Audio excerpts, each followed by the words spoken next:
because of the way that they altered the game of basketball, because of the way that Steph Curry and Klay Thompson in particular altered the game of basketball kind of from the top down. That might weigh into some people's thought process, that even though they didn't have as many playoff runs from 2000 to 2016 as James Peterson thinks they should have to qualify for a dynasty, once it really got rolling in Oakland, now San Francisco, they changed the landscape of basketball, maybe forever. I don't know if we're going to say forever, but maybe forever, with popularizing the three-point shot as a weapon in a way that previously was not the case. In any case, though, the question was sparked by the real news today. Yeah, that totally buried the lead with my debate there. That Greg Popovich is done as head coach of the Spurs. And that sparks the other question that I put at Real OC Sports, 877-353-0700. Where does Greg Popovich rank all time among NBA head coaches? 16% of the vote right now says he's number one. 71% of the vote says he's a top 5 coach. 7% says top 10. 6% says lower than 10. I don't know who those people are. If you think that Greg Popovich, maybe I know what they are. Maybe if you're a lot older, they're morons. And is what they are. And you've been watching NBA basketball since it was like the Baltimore Bullets winning championships. Maybe you are glomming on to coaches that we don't even know who you're talking about, and maybe I'll give you some justification if you're in the vaunted 81 to 99 listener demographic as an age group. If you've been watching NBA basketball with any level of recency, I think that Greg Popovich has to be in the conversation as at least the top 5 coach. That's where my vote would be cast if I was allowed to cast a vote on my own poll. I do love the other tweet you sent out. Looks like an inside joke between you and your guy, Dan. No, okay, so Dan Dibley, who I tweeted at, Dan Dibley is a radio host in San Francisco on 95.7 The Game, the station that I work for out there. And he does this really clever thing where when he does a Mount Rushmore for everything, right? A Mount Rushmore for Sunday, a Mount Rushmore for Green, a Mount Rushmore for, in this case, Pop. So I said, well, does Greg Popovich make the Mount Pop more? Which is the way that Dan Dibley frames it. And he would, go all over the place. Names that include pop, soda pop, popcorn, Pop Goes the Weasel. Pop-Tarts. Pop-Tarts. See, I didn't even put Pop-Tarts on there. Pop-Tarts. Pop-Tarts probably forced Greg Popovich off of the Mount Rushmore, the Mount Popmore. Why can't I think of that cereal, the corn-flavored cereal, Pop something. Anyway, someone texted in. It's yellow. It's red lettering. Pop something. I'm like Andy Bernard on The Office when he can't think of Kit Kat. I feel so lost. Chrysler car. Yes. Oh, that's a great show and a great bit. So Greg Popovich, dare I ask, James Peterson ranks where? I voted top 5. By the way, did not vote Heat even because I have integrity and pick because the Lakers are the answer. Okay, all right. I would have liked to vote the Spurs because I'd rather the Spurs have more shine than the Lakers, but the Lakers are the answer. So, yeah, just so you know, whatever votes they get, they did not get from me. I just figured they need to be included in that. Yeah, I voted top 5 for Pop. For me, as we said, with teams and dynasties, Phil Jackson has to be number 1. 11 championships, OC. Pretty good. That's 6 more than Pop, by the way. Now, Pop went to the playoffs more. I think they had similar conference finals appearances. Phil went to way more NBA finals. Now, I know Phil does not have a lot of love around here because what happened in 97 and 98 with the Bulls, and then the fact that he guided another Lakers dynasty after that. And I know that he gets so much, to me, unnecessary criticism for having coached great players, and that they're like, oh, his championships don't count because he had he had the best players in the league. Well, every championship had the best players in the league. That's how championships work. Except for maybe one or two outliers. Except for the Pistons outlier team. 04 Pistons and maybe a couple others. Probably that Dwayne Wade Heat team that when Dwayne won his own championship. I mean, Wade was a bona fide top 10 player, but still, like that was a bit of more of an ensemble cast. Yeah, so there's a couple of outliers there, but everyone has great players. This year's Cleveland Cavaliers team that are going to win a championship. Yes. You think they will?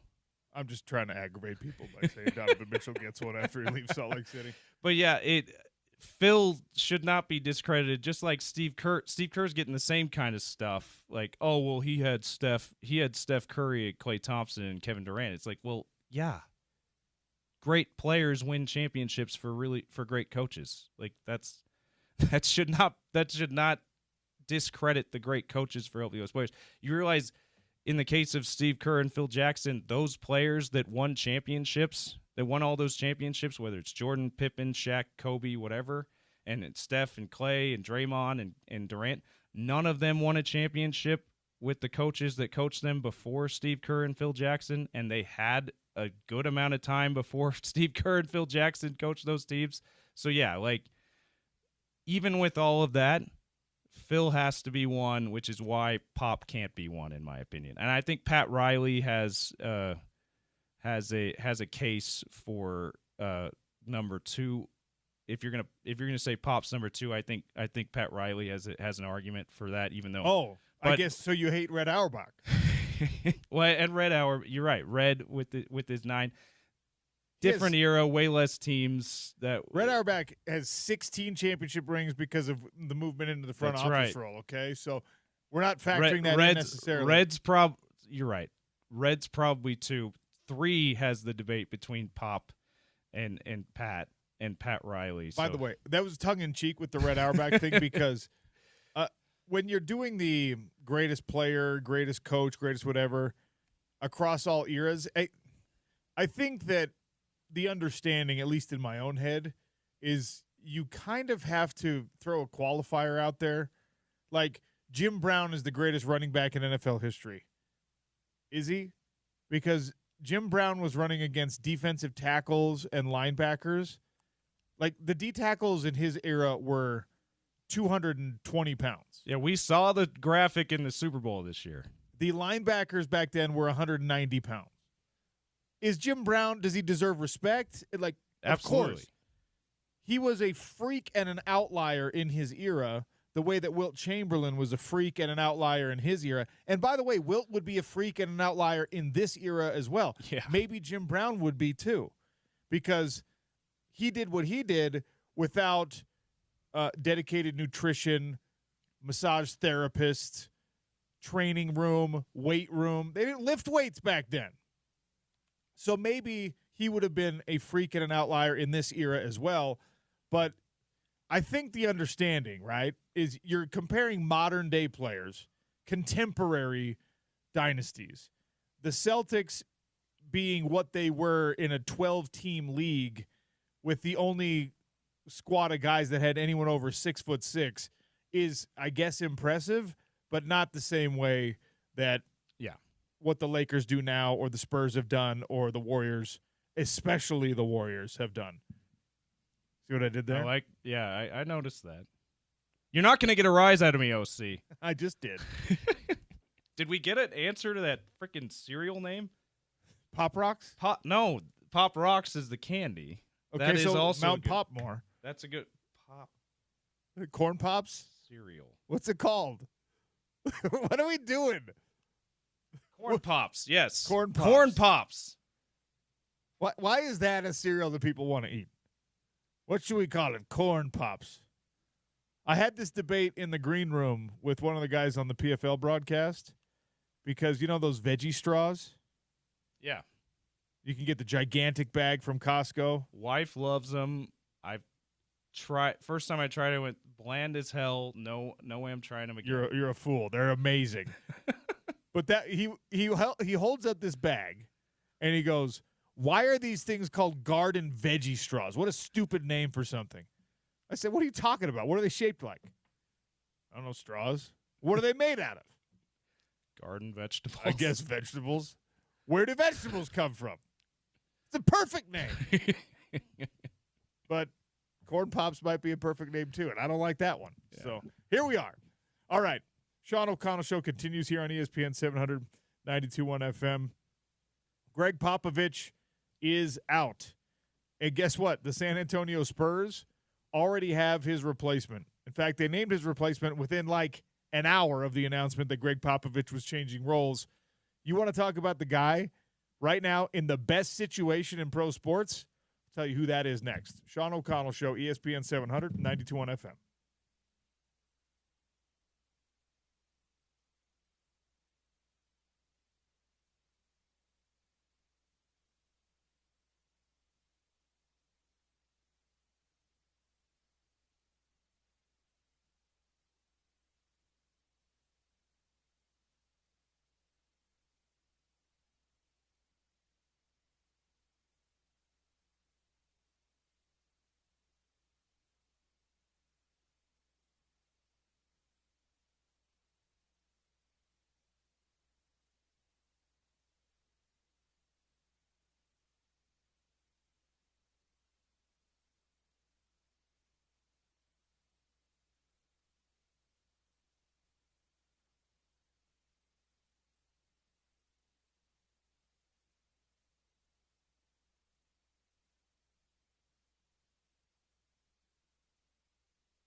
Set up by Robert Thomas.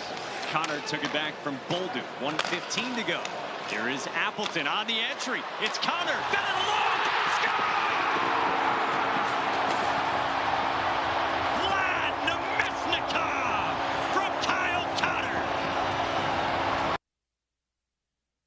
The Vegas Golden Knights, the hated Vegas Golden Knights, have eliminated the Minnesota Wild. Game-sealing goal. They win the series 4-2. That sound courtesy of Sports USA. John Holler's on the call. It'll be Knights-Oilers in round 2. Oilers, by the way, down 0-2, win 4 straight, including, I think, 1 or 2 overtime wins in there, too. So Oilers looked like they were going to be a playoff disappointment after making the Stanley Cup final last year and having 2 of the 3 best players in the league. Now look like they've hit their stride. Yeah, I mean, we were just having this conversation. It really helps to have the best players in the league. Yes. And the Oilers have, in several different eras of their existence, been able to brag about having that. So, and by the way, Edmonton, not my favorite town. I don't know if you've been there. I have not. Maybe don't go in January. I was there in January. Too cold. You know, it was wild. I was there, and it was like 7 degrees below zero. Oh, my gosh. And, of course, I was complaining. I was living in San Francisco at the time, so I was not even in my, like, Utah weather acclimation.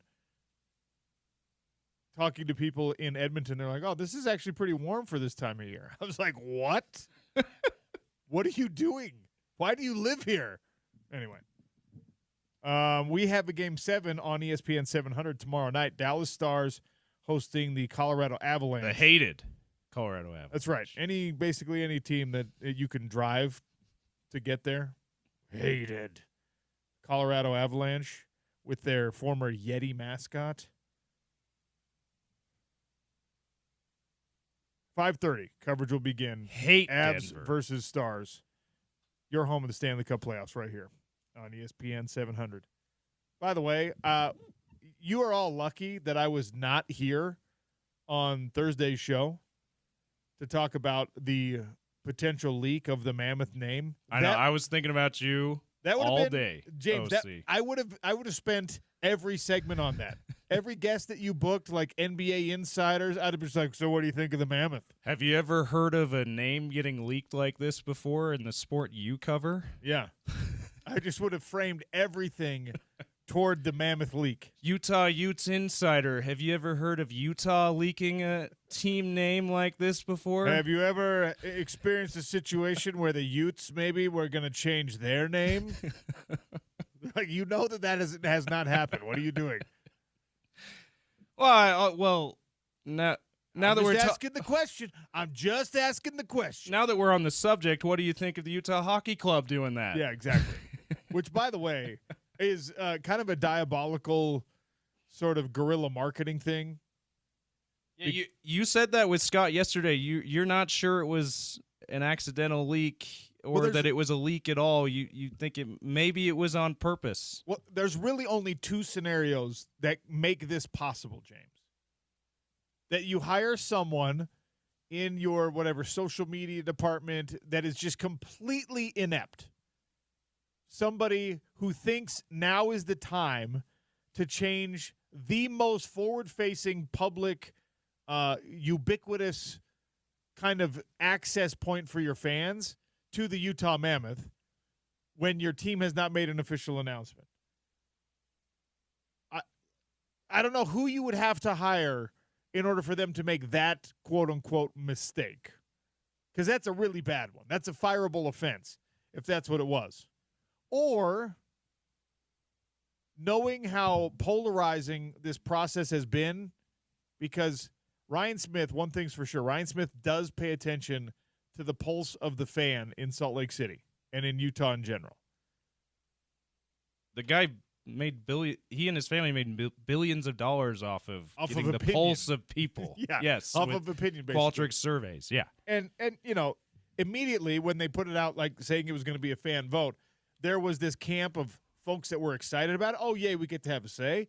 There's probably an equally vocal and large camp that's just like, you're faking this to steal more information from me. You don't actually care what I have to say. It's like, all right, guys, come on. Let's just enjoy this process. And I think I've been consistent on my opinion of this thing the whole time. If it were my team, I would just name it what I want to name it. Yeah. And expect it to grow on people.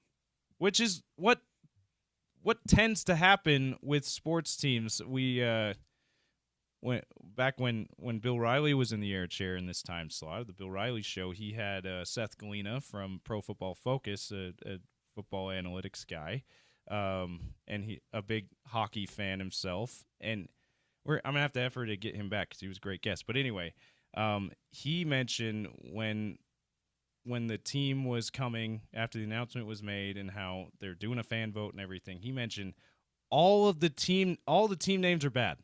There's not a consensus. There's never a consensus of we love this team name. It's not until after you pick the name and there's success that it starts to grow on people and people start to rally behind it and go, yes, for example, we love the Utah Jazz. People will say they love that name even though it's a terrible name. It is. I will say I love the name because even though it's a terrible name and it's because we've had it long enough, it feels like it's ours. I still don't love the name, even though it is ours. I just do because it's the team that I've had the longest fandom for, the only one I've been truly a lifelong fan for. When I was a kid, it's only because of that. When I was a kid, there were only like 2 teams in pro sports whose name did not end in S, and the Jazz were one of them. I thought that was a fun fact. I thought that was a cool thing. There's so many now. Now there's so many, but back in like the 90s, there were literally 2. It was the Jazz and the Heat. Yeah. And everyone else was a plural of something, so it was an S. And then the WNBA got created. The WNBA. And anyway. And the Oklahoma City Thunder too. Not just WNBA teams. There's an NBA team. So the 2 real scenarios here for how that name leaked were complete ineptitude from somebody who was also, while being completely inept, given password and administrator access to the social media accounts of a professional sports team, or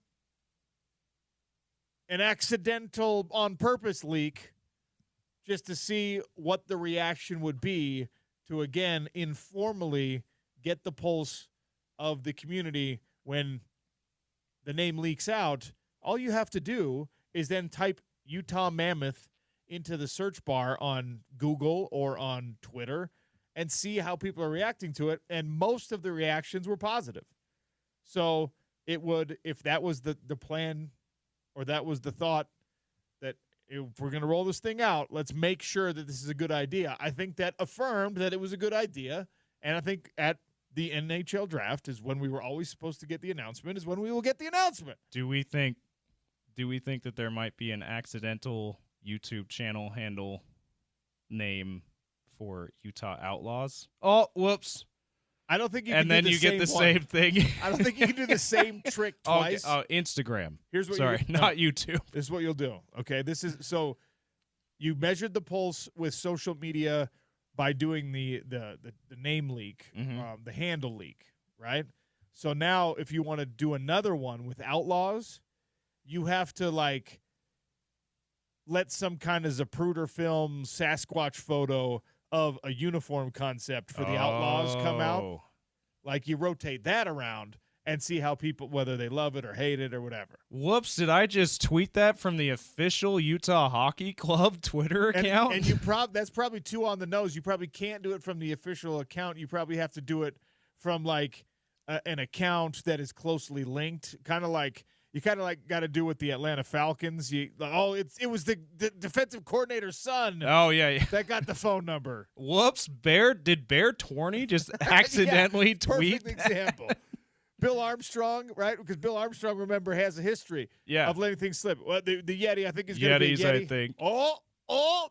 Bill. What'd you do, Bill? Like, so because Bill has established that pattern, you could have Bill, like, accidentally leak an Outlaws concept uniform and have people either go nuts over it in a good way or go nuts over it in a bad way, Yeah. and then that could make your final decision. But also, it's too late to make any Yeah. changes. Well, you got to announce it in a month. yeah. I wonder if I tend to think it might have been a premature mistake by maybe an inept intern, maybe someone else who was told to change the handle and someone didn't think about, everyone's going to see that. Because Porter posited that, saying, I wonder if they're trying to get ahead of it so that no one else takes at Utah Mammoth. But I don't know if anyone's going to take that handle. Right? I mean, if no one has stolen it yet, I don't know why you would need to wait. Anyway. That. By the way, you have to make a determination on whether or not you're going to use the Utah Mammoth or you're going to pay whoever has just at Mammoth. Yeah, because that's what every other professional franchise does. You're right. It's just the nickname. There's a guy named Eric with a bunny avatar. Who has 2,100 followers? It's a decent amount. That way more than I have. He has the Twitter handle Mammoth right now. Okay, it's at Mammoth, a verified account, which of course is now you just purchased the service. Eric, with a little bunny emoji. Probably 0 hockey tweets. And sheet metal, rabbits, cameras. Yeah. Probably just likes mammoths too. There's no connection. Belle, did you read Belle Fraser put out a piece, our girl Belle from the Salt Lake Tribune? Read her stuff, by the way. If you're not a subscriber of the Tribune, subscribe so you can read Belle. She's awesome. But did you see she wrote a piece I think now a couple days ago interviewing Utah paleontologists and museum people who are she said at least one of them not even a hockey fan but all about the hockey team being the Utah Mammoth, like went to the game just to vote even though not interested in hockey at all. Like, so the paleontology community in Utah need this to be Mammoth. I need to find. I haven't read this yet. I'm gonna have to send you the link. Belle, I will be reading this because this is like it's a great story, very well written. Cross section of things that I am really into right now. Right, the Utah Hockey Club, amazing. It's been great to have this in the community. I've always been into prehistoric life, paleontology. My number one follow on Instagram right now, the place that I continue to go back to, is this boneyard I've told you about before. Yeah. The guy who's finding these mammoth tusks. It's thawing out in Alaska. They're finding so much more stuff right now. Oh my James. gosh! Anyway, so they have similar stories in Bell's article about people who have found people in Utah. Some scientists, some just regular people finding mammoth, either pieces of tusks or teeth, stuff like that, around the ancient Lake Bonneville shoreline. And she tells the story of the find near Fairview, the first Columbian mammoth find one of the first in North America. So yeah, the paleontology community want this to be Mammoth, even the ones who don't care about sports or hockey. Josh Lively isn't the world's biggest hockey fan. Yeah, that's it. You found it. But early this year, the Eastern Utah man knew he had to get to Salt Lake City for an NHL game. And it lived in Eastern Utah, so he drove a few hours to get here. Heck yeah, for dude. it too. Let's go. All right. We're going to have to get Bell on next week to talk about that and playoffs and the other stuff. Delta Center renovation and other stuff going on. Well, we have completely sacrificed this segment We have. to the tangent gods. But I told you before that there's one man in the NBA right now who might be in a better situation than anyone else. I'll give you his name in 3 minutes on the Sean O'Connell Show, ESPN 700, 92.1 FM.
Mitch Johnson. Mitch Johnson is a name that you're going to have to get to know because he might be in a better situation than anybody else in an NBA coaching circle. Mitch Johnson, interim coach for the San Antonio Spurs after Greg Popovich's mild stroke separated him from his head coaching duties, which is now a permanent situation.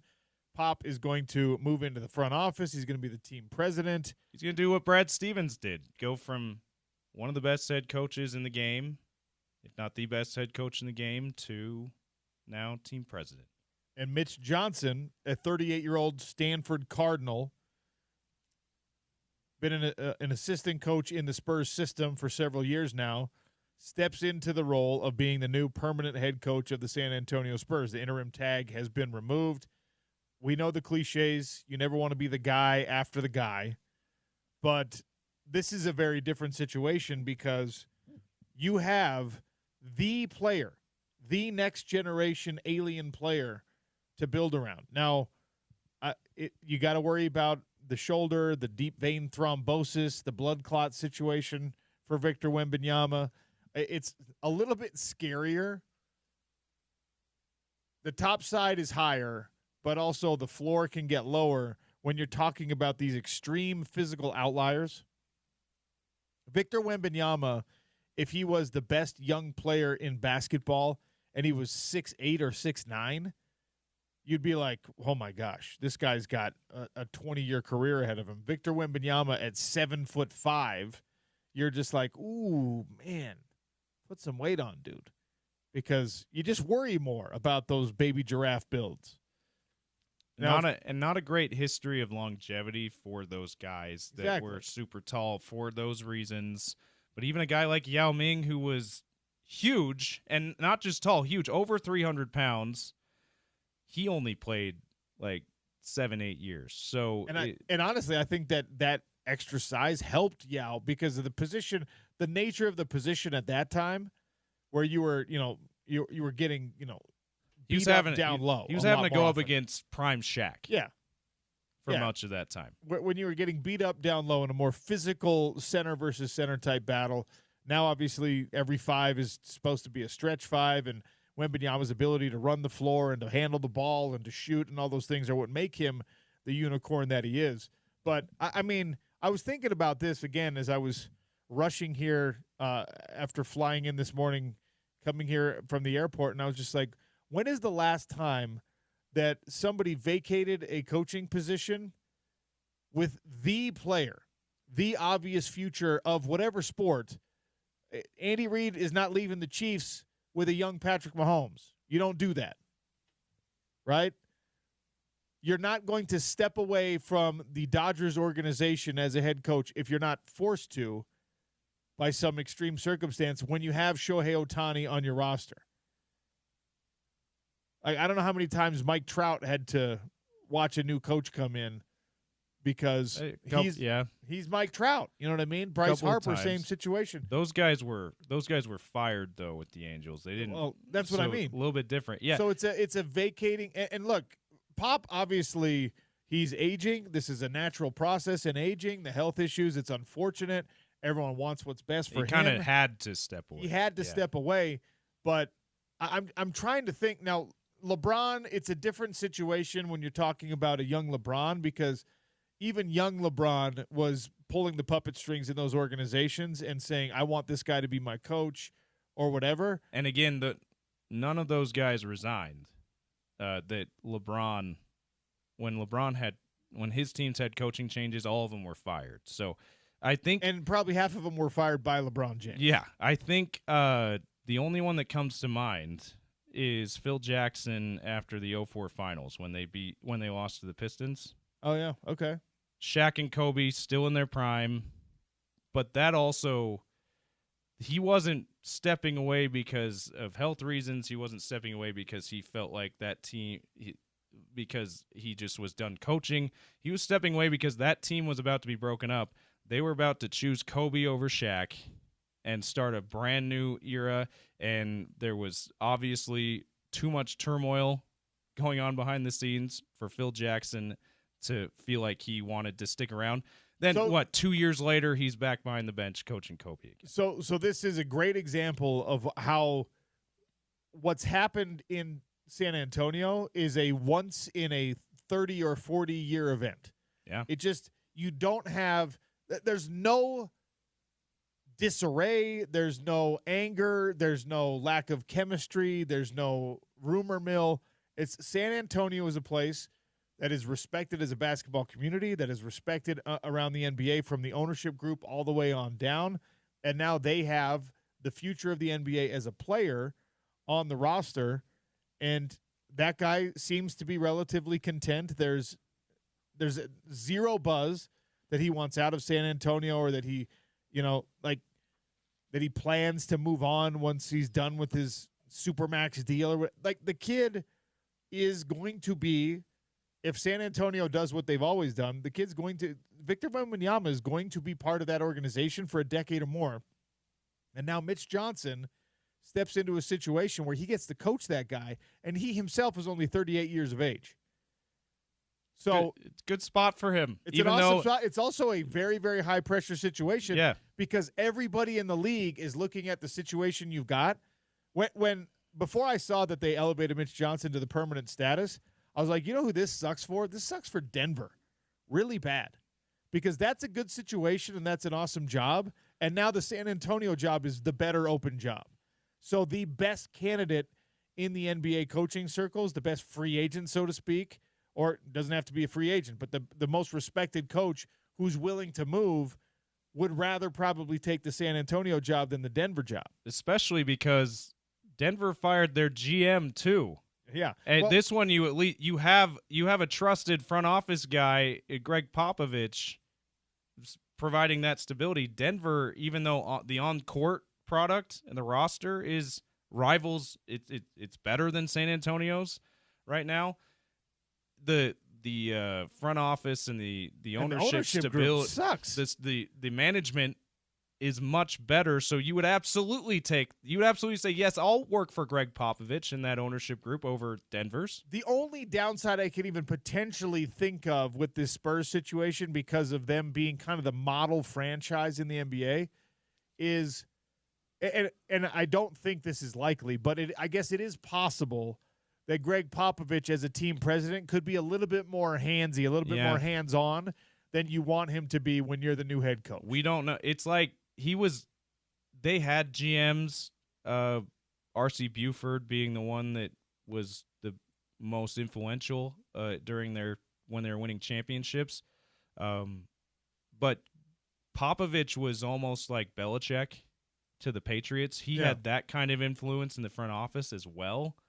Even though Patriots really didn't have a GM, so it's a little bit apples to oranges. But Popovich had that kind of influence. So, and people have thought, okay, Belichick is only a GM, probably way too hands-on. So I think it's fair to say that, to hypothetically say, we don't know if Pop is going to be that way. And we don't. And Pop is generally, like, I think a conscientious person who might realize, like, hey, if I'm going to step away, I'm going to step away after a long deliberation process and facing the reality of the fact that my health can become a distraction or a detriment to the team.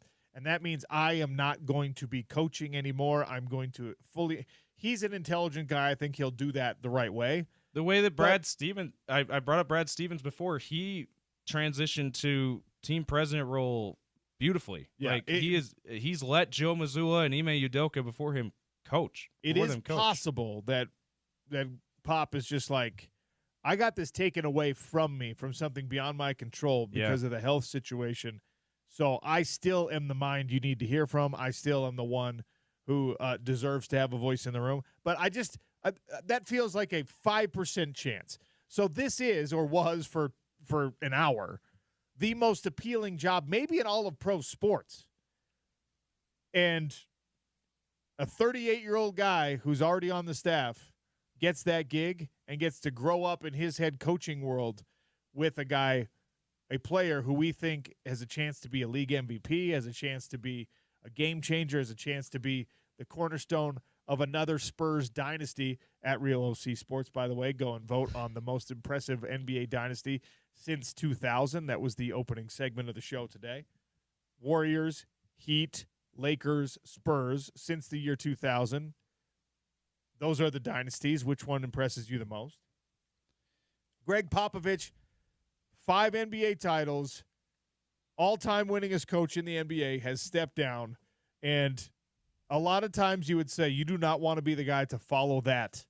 But Mitch Johnson gets to say, yeah. But there's only 30 of these jobs, so you want that anyway. But also, there's only one of these jobs that has Victor Wembanyama waiting to help you succeed. By the way, also a really good young point guard, De'Aaron Fox, alongside him. It's a great situation to step into.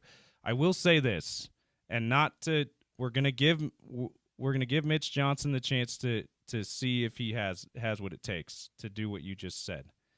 But because of the history of guys who follow the legendary coaches not lasting that long, I feel like it's important to bring up Ime Udoka played for the Spurs for a long time. He's with the Rockets now. Obviously not an option to be the guy who follows Pop immediately. That might be an option if Mitch Johnson doesn't work out. Don't say this next thing. I know what we already talked about this during the break, James. I hate that I have to even say this. It's a great point, but just understand what you're going to do to the Jazz fan when you say this. Understand the level of sweaty palmed anxiety you're going to be getting a phone call from Ryan Smith. Why did you put that evil into the world? Go ahead, though, James. Will Hardy was an assistant coach under Pop for a very long time, people. There was a time where Will Hardy was the heir apparent. Yeah. When the San Antonio Spurs organization, before Victor Wembanyama's draft, basically, there were people for kind of 2, 3, 4 years. Greg Popovich is old. Everyone's known it for a while. Like, hey, let's have a succession plan in place.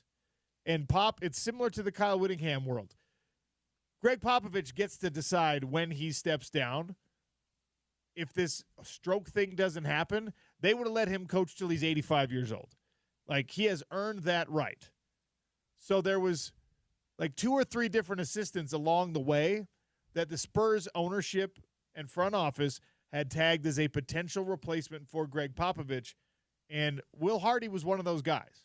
Now, he got the opportunity to be a head coach before the Greg Popovich retirement, and that, of course, is an offer you can't refuse. When you're Will Hardy, you don't stick around. 3 years before, too. Like, he had to take – it wasn't like he took the Jazz job and then the next year, this is the next year. No, this is 3 years later, he had to take it. Will Hardy was in a situation where he was just like, look, man, I don't know if Greg Pop, and I'm sure they had this conversation.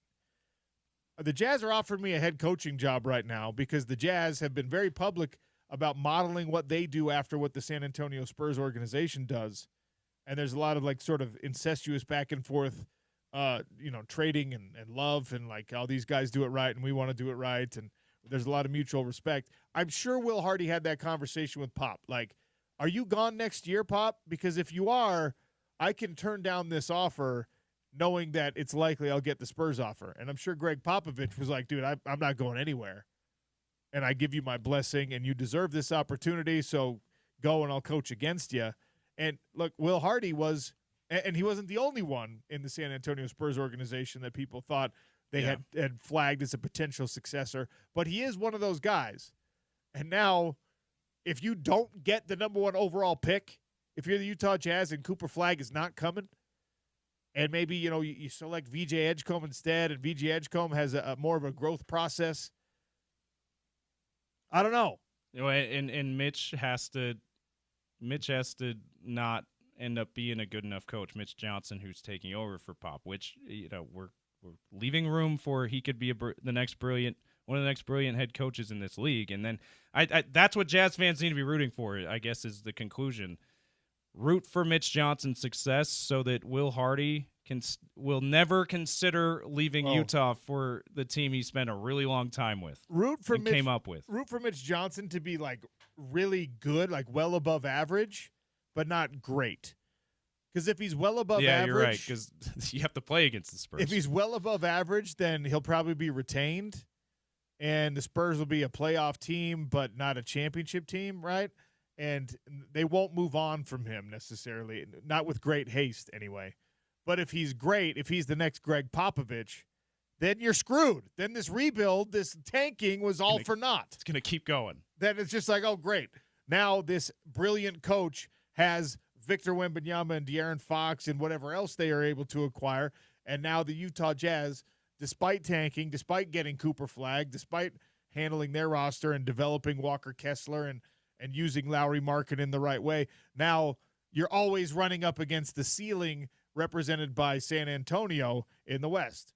It's hard to win in pro sports, man. So root for him to be quality, but not great.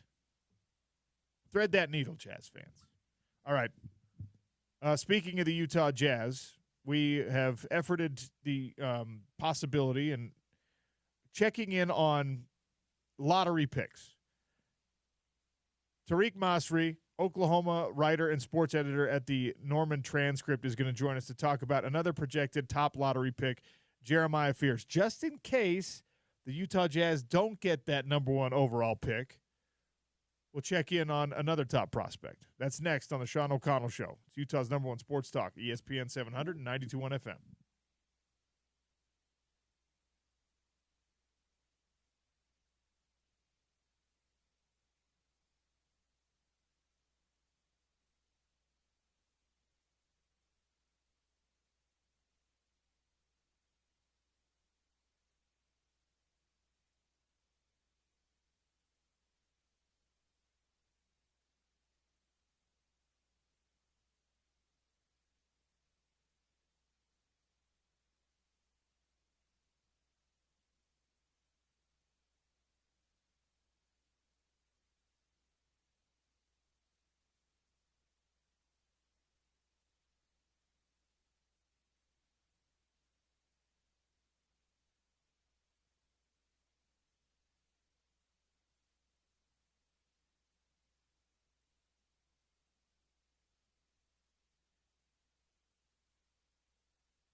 Welcome back to the Sean O'Connell Show on a Friday. Airing of grievances coming up in an hour and 20 minutes.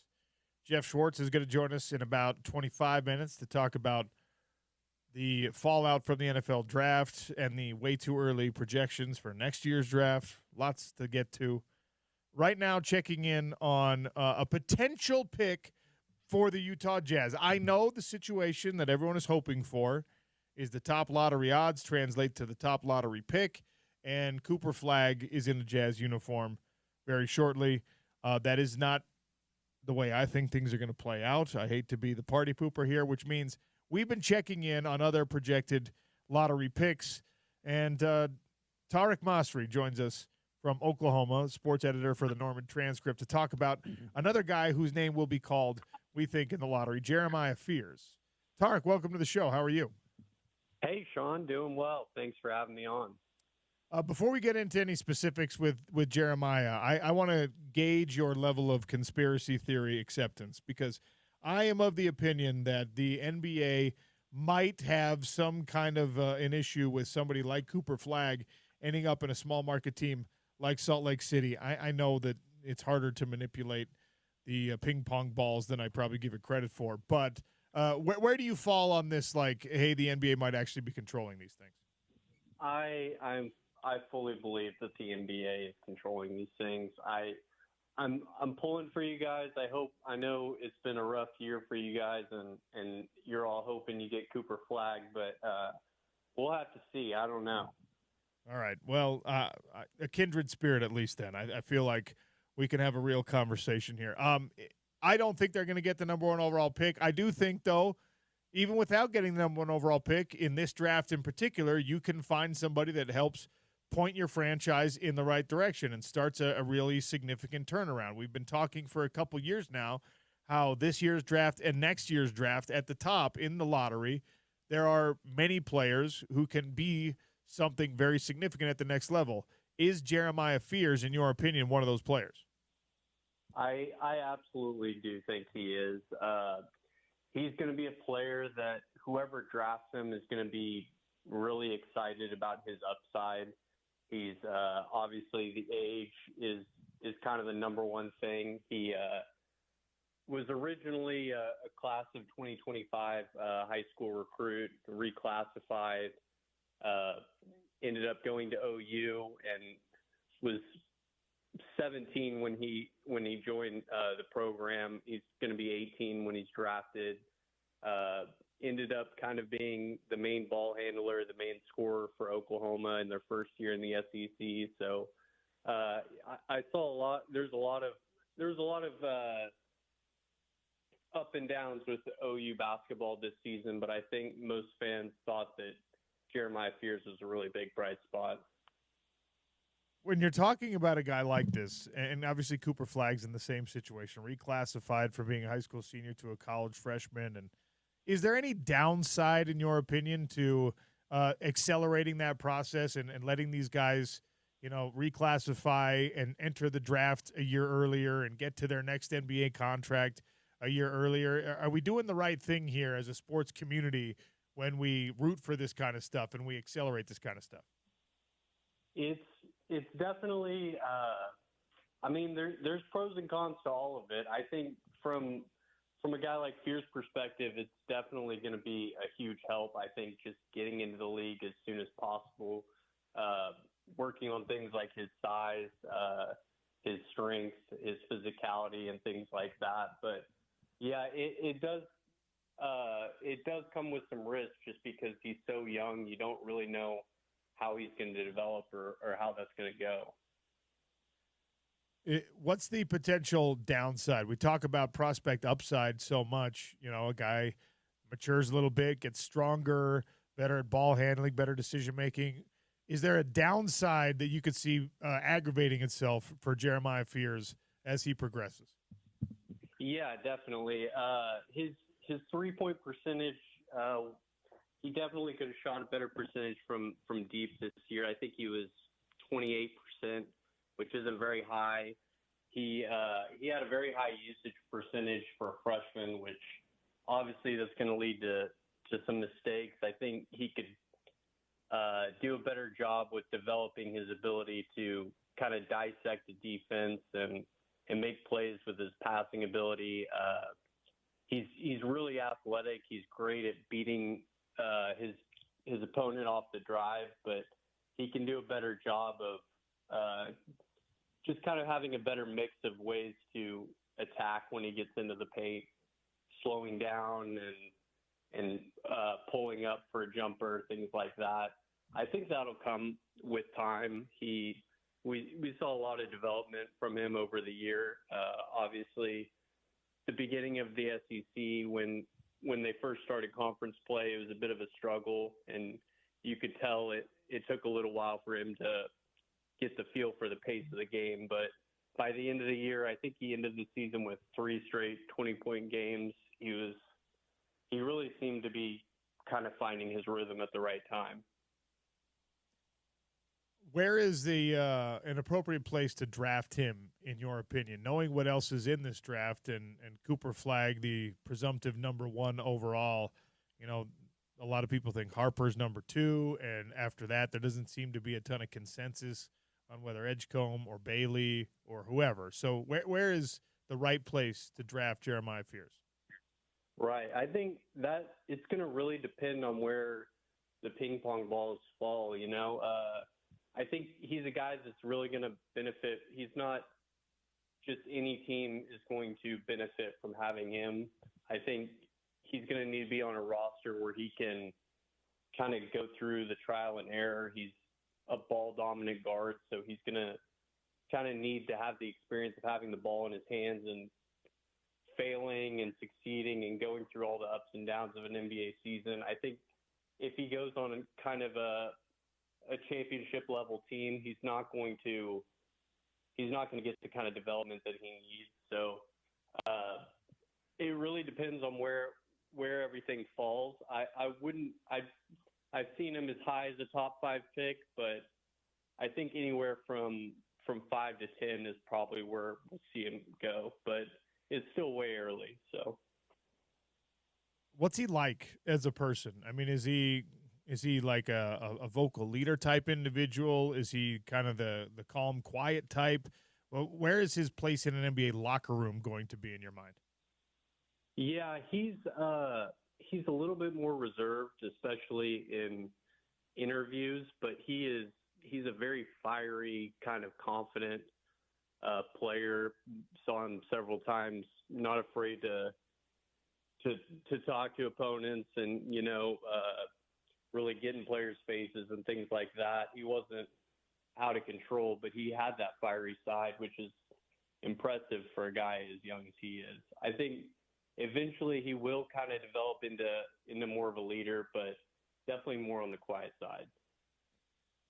Tariq Masri is my guest, sports editor at the Norman Transcript, covers the Oklahoma Sooners. We've been talking Jeremiah Fears. I can't talk Oklahoma sports without talking Sooners football. A major player in the transfer portal, obviously. Utah was one of those quarterback-needy teams this last season in the transfer portal. And, of course, Oklahoma ended up getting the guy that everyone was after.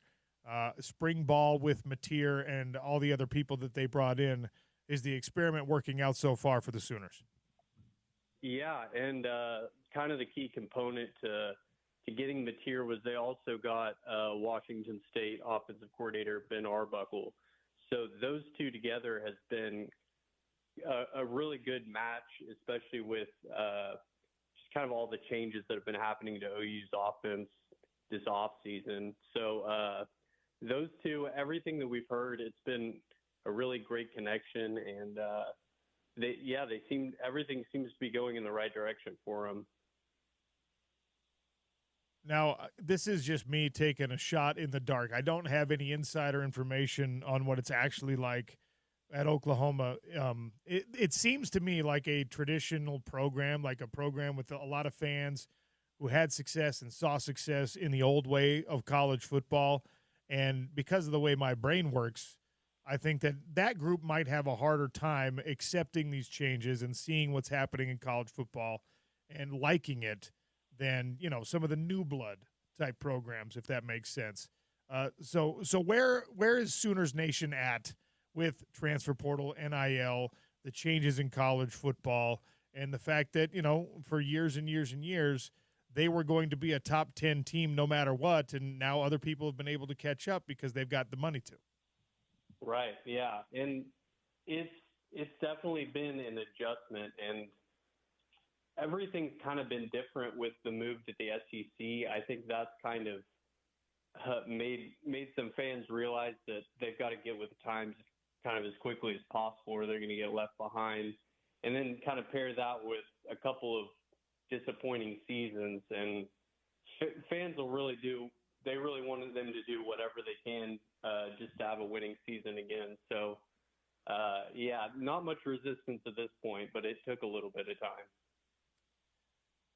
I'm trying to think of all the reasons that Utes fans, we're the home of the Utes, that Utes fans might be interested in those Sooners. And the quarterback room at Utah has a former Sooner right now. I'm sure you're aware. Brandon Zerbrug transferred to the University of Utah. Did not get a ton of reps in spring. We did see him with some success in the spring game going against, like the 3s and the 4s. What do you know about him, and what do you think about him? Yeah, it'll be interesting to see. He, like you said, we really didn't get to see anything from him on the field, but all the reports were that he was, a great guy to have in the locker room. They had a pretty crowded locker room when he was here, so he really didn't get to see the field very much. But I'm interested to see how he does in Utah and that whole quarterback room coming out of the Cam Rising era and everything like that. I don't know how much you cover high school recruiting as well, but Bird Ficklin, an Oklahoma prep star that came to the University of Utah, did you cover him at all? No, I did not. Okay, I won't try to pick your brain about that.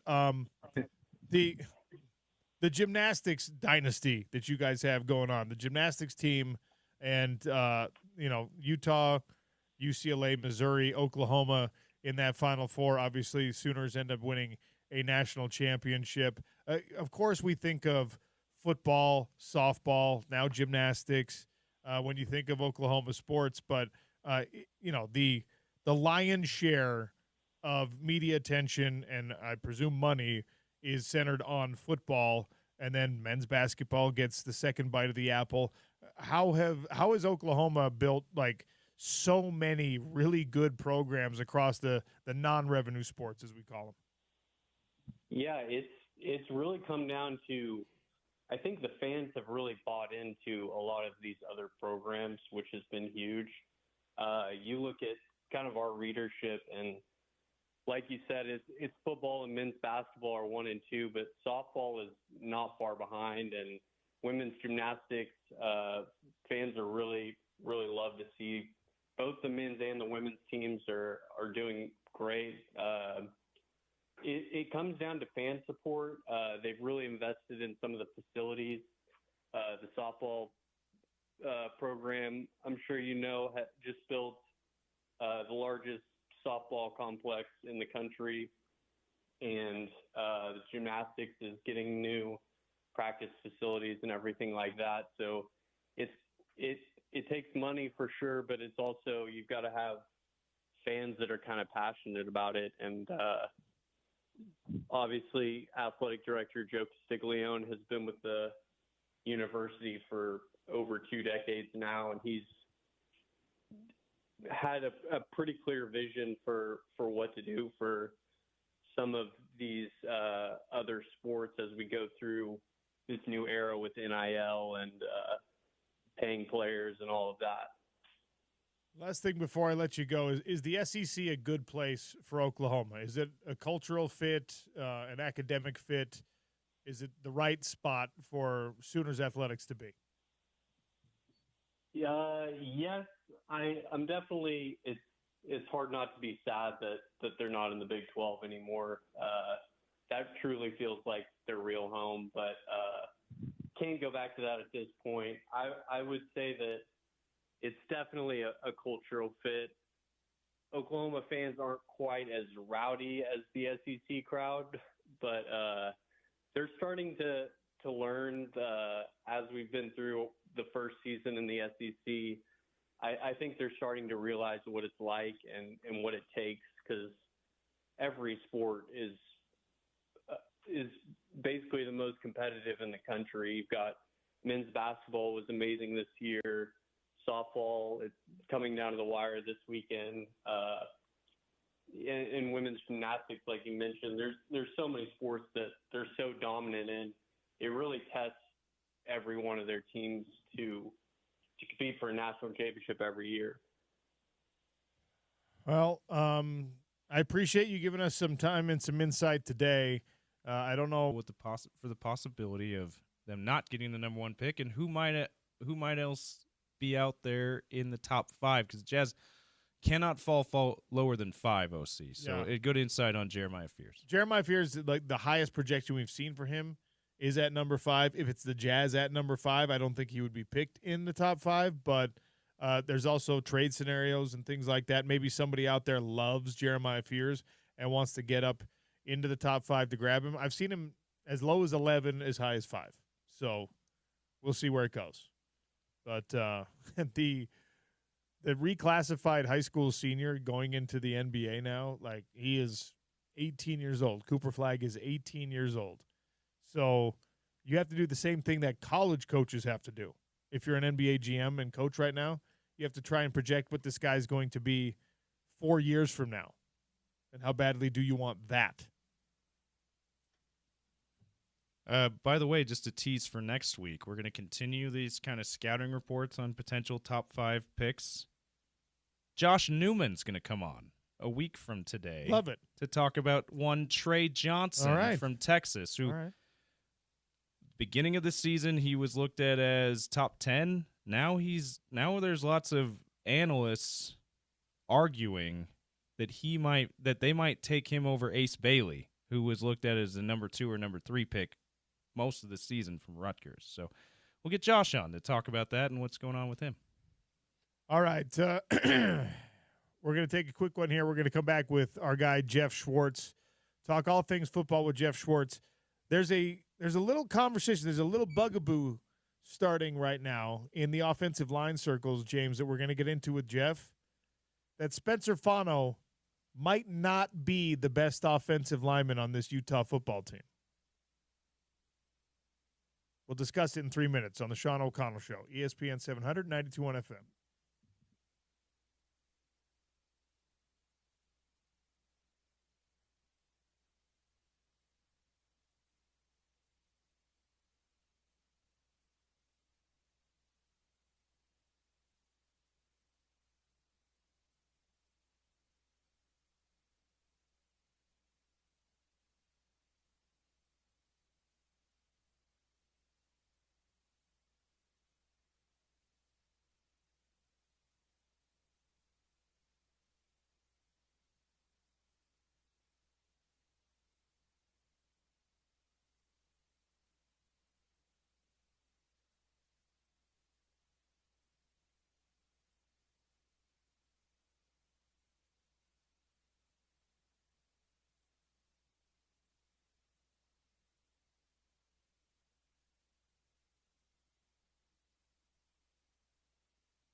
With the 241st pick in the 2025 NFL Draft, the Denver Broncos select Caleb Lawner, tight end, Utah.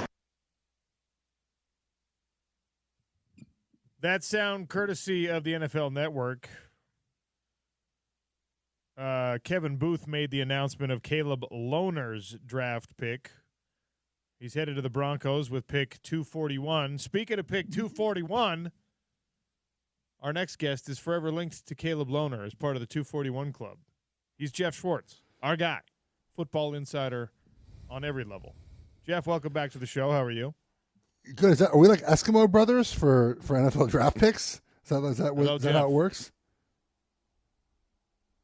You got me? Can you hear me, Jeff Schwartz? I hear you. Aha, there we are. There we go. Now we hear you as well.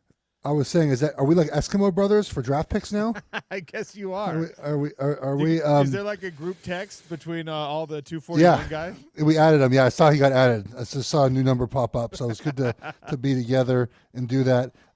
Before we do football talk, have you properly covered the gorilla versus 100-man story yet? Have we done that yet on your show? We have not done that on my show. You want to get into it? Let's go.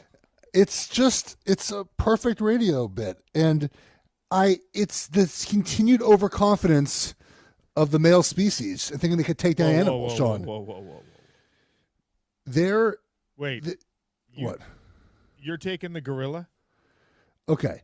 We have to break it down by which males are fighting the gorilla, because if it's 100 offensive linemen, I think the gorilla gets too tired and we probably win in the end.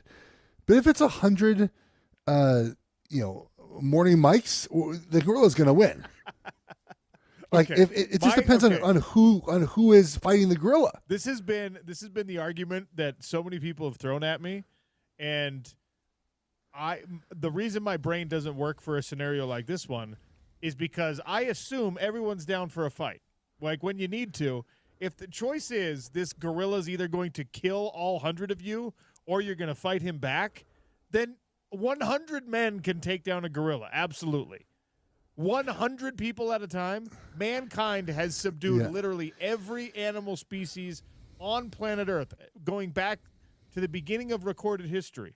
There are many who believe we hunted woolly mammoths to extinction. Those things were 20,000 pounds. You're telling me 100 men couldn't take down a single gorilla? I mean, a little bit of communication and coordination. It probably takes 20 men to take down a gorilla. I also think that the gorilla just would get too tired and we'd overwhelm it eventually. Yes, that would be like gasses out at some point. It would have like a heart attack from too much. I mean, they say thing to think about. Well, no, but when you go deep sea fishing and you catch one of these big fish, they eventually just like succumb to the chase. They just die. Like they have a heart attack after an hour of fighting you. They succumb to it. Like that's what's going to happen to the gorilla. Poor guy, but I mean, it's going to happen. But I do think people are too easily persuaded they could just take down the gorilla though, which bothers me. Well, here's the thing. You're right if it's a bunch of like silly ninnies that are just non-confrontational in every way. But when I hear of this scenario, I'm assuming that it's people who are down for the experiment. Who are like, they volunteered to go into the arena. It's like you and 99 of your buddies or you and 99 other people who at least think somewhat like you that are going to try to take out this gorilla. Like, you put 3 guys on each arm and the gorilla can't do anything. Now, it's probably going to hurt 10 guys badly, maybe kill 10 guys. And, you need sacrifices. Yeah, you need some sacrifices. There's going to be some cannon fodder there, which – everyone gets too nuanced. They're just like, well, yeah, but what are you going to do?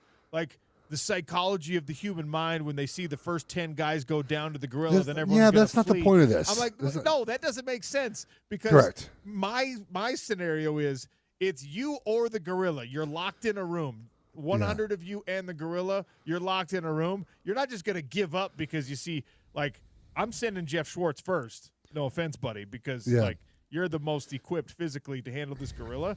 And if I see you fall, I'm not like, okay, well, I'm just going to curl up in a ball then and let it happen to me. Anyway. Someone has to die first, I think, to start the process. Like and then like it would wake everyone up like, this is real. Yeah. Like we got to go. Okay, I just make sure you had it covered on the show. That's well, I'm glad you gave us the opportunity because we had not discussed that on the show. These viral. Remember when it was like what color's the dress? Is it black and blue or is it gold and white? Like that. This is the new one of those. 100 men versus one gorilla. 100 men every single time, as long as there's no like Tower of Babel situation where the men can't communicate with one another. I agree with you, but I do think that like if it's 100 bros that we find like out like partying at the club, the best club in Salt Lake City, they're not defeating the gorilla. Well, you can't find 100 bros in Salt Lake City. So. I'm seeing Kentucky Derby coverage on my television right now. Are you into the Derby? You're into the reason I asked Jeff Schwartz this is because he's into everything that a wager goes on. We did a podcast week of Bear Bets. Check it out. My partner Chris Felica is huge into it. I'm not. What I'll do is Saturday night, I think we're home tomorrow night, I will put the race on. My kids get to choose a horse each. I'll put $10 on their horse, and we'll all watch as a family. We'll all have a horse to cheer for. All right, I like that. I will follow, but you can go on Chris Felica at Chris Felica on X, Twitter, and he lists all his wagers. I will just copy him. So whatever he puts down there, I'm just going to do. All right. So that's it's it's one of those things where like you have to just sort of be 100% in or not, and I'm not 100% in on the horses, and I enjoy the pageantry of it. But I don't pay attention at all. Jeff Schwartz, my guest here on the Sean O'Connell Show. He usually joins us to talk football. Sometimes we get off on tangents. All right, back to the draft. Wait, actually, no, not to the draft just yet. Oregon finished spring football after like every team in the country. Is there a reason for this? Is there a strategy behind this? Why does he do it this way? Yeah. Well, we've always had our spring game on the weekend of the NFL draft. I don't know why. It's just always been that way. They must like it like that. I don't know. It's like always been our thing to do it in that spot. So this is the first year I didn't watch a second of our spring game. I taped it, but I haven't watched it yet. I just don't really care. It's the right. I guess I don't know. It's like unimportant to me.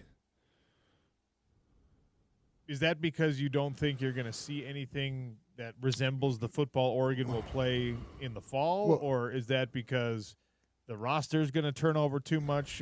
No, we're not going to be turnover. Well, they play a real game, so it's like two starting offensive linemen together on one team and three on the other team. Okay, it's just not. You just can't get a good representation of what the team is going to be. I think individually, the defensive line is really good. I've been told they played really well in that game. So there's things you can sort of tell individually, right? Like what quarterback, how they spin the ball or whatnot. But it's hard to just tell because you don't have a starting offense or starting defense. You're playing. It's not ones versus twos. It's just they just created two teams, and the two best pass rushers split up, the two best tackles split up, and so it like I think our center and left tackle played together, and then our left guard, and right tackle played on one team. Okay. How do you? That's how like do you the tell? worst way to do it. I think that's how it went. I think that's how it ended up being. But well, there's a competition at some position, so I get it. But it's also just hard to tell. And I really, not that I won't see anything. They ran an offense, but they play a real game, which I appreciate. So, but I have not. I don't know why they do it so late. This has always done it this weekend. It's always been the same weekend. All right. To the draft, the NFL draft. Former Duck and former Kearns Cougar, Jeffrey Bassa got selected by the Kansas City Chiefs. Is he a real NFL player in your mind? I think he starts on special teams and then goes from there. Look, he's still sort of learning linebacker. Remember, he was a safety before he went to become a linebacker, and some of the things he does at linebacker that are good are the things that you sort of are good at as safety. He's good at covering. He's a good tackler. He's really good when you have to bring pressure and blitz, which we know the Chiefs love to do. He just has to work on his instincts as just a run defender, and that just takes, I think, reps, right? So I think he's got a great chance. He was a team leader at Oregon, which I think is important, a team captain, which, again, like those things I think all translate to at least getting a good start, right? A good start to your NFL career. So I was very excited to see the Chiefs draft him, and we'll see what happens. We started the conversation playing the highlight of Caleb Lohner's draft and joked about you guys both being pick 241. Did you ever get to witness firsthand any of these like real project type players, guys that were athletes from other sports that came over, or basketball guys that got picked up on a flyer, whatever? In your NFL career, did you ever rub elbows with one of these guys? I'm sure it happened. I don't remember any one of those guys making the team or having an impact. There was 90 guys in a locker room. I'm sure I've been with a player that was new, but typically it's a lot of tight ends, right? That seems to be the position. Maybe defensive linemen. And it can happen, of course, and there's certainly special athletes that have done it before, but it's very hard to do. That's why there's not a ton of them. But the NFL will find. Look, they'll go far and wide to find a player and find a talented player. Obviously, famously Antonio Gates was. But those are just special type of guys. So it doesn't always happen, but again, the NFL will give you every opportunity to succeed. And now the practice squad, Sean, is so much bigger. It allows players to develop a little bit better. When I was in the NFL, it was 8 guys, and it was limited by your service time. Now these guys can be the practice squad forever, and so it's interesting to see guys develop. Can I share with you that I have watched your 2 tackles? I told you I would do my homework and prepare myself for Utah offensive line discussions. Okay, that's why we brought you on today. So the way too early mock drafts are out for next year, and Spencer Fano's name is up in the top end of that draft, and now Caleb Lomu's name, left tackle for University of Utah, is appearing even in some of these mocks. And I was texting you to make sure you could come on the show, and you told me that Jeff is on all these like crazy group text messages with NFL guys and especially linemen. There's some hullabaloo, there's some scuttlebutt that Lomu might actually be the better NFL prospect.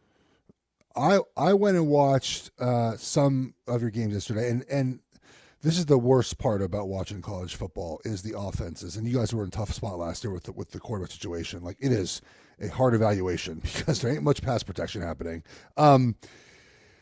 I'll tell you what, man. So Fano, his ability to sustain blocks in the run game is really special. Like he is very good at that. He makes so many splash blocks, right, where he just like attaches to a defender and moves him further than the defender wants to go. It's really good. Lomu, man, I'll tell you, man, I can see it. Like, I think he'll be a better pass protector. He moves a little bit better. He latches on to defenders. He's able to sort of stay in between, I think, his man, the quarterback, a little bit with a little more balance and pass protection. Again, the thing about the NFL draft, and this is something that I think people have a hard time with, and I certainly do as well, because it's not about what you do in college. It's about what you project to do in the NFL. And so, now obviously your skill set in college and your film certainly helps you, right, project that out. But you look at like Lumu's his body and his body movements, and he's huge, right? I mean, he looks big on film. I didn't look up how big he is. He's bigger than Fano, I think, right? Well, at least on film, he looks bigger. They're both listed at 6'6". I think that he outweighs Fano by like 10 pounds. He looks broader. Like, he looks like thicker, if that makes sense, right? Like a bigger back. I mean, the film I watch a lot is from behind. I don't know, man. He looks. I mean, look. I text my group of Joe Moore guys. I was like, Utah's going to be an offensive line. We're going to have to like keep an eye on early in the season, right? You have 2 first-round tackles. That's something to watch. And look, obviously, if quarterback play is better, that changes, I think, what an offensive line can be, because it gives you more opportunity to show a little bit more. Like, the hard part about evaluating college offenses, like I mentioned, like you just don't see a lot of pass protection. There's not a lot of reps in a game Utah played last year that are just like drop back pass, which to me is such a huge evaluation. In those moments I saw, I think Lomu is a better pass protector. But I think NFL, to the projection part, NFL teams I think are going to, right now, based off what I've seen, are going to project him out as maybe a better pass protector.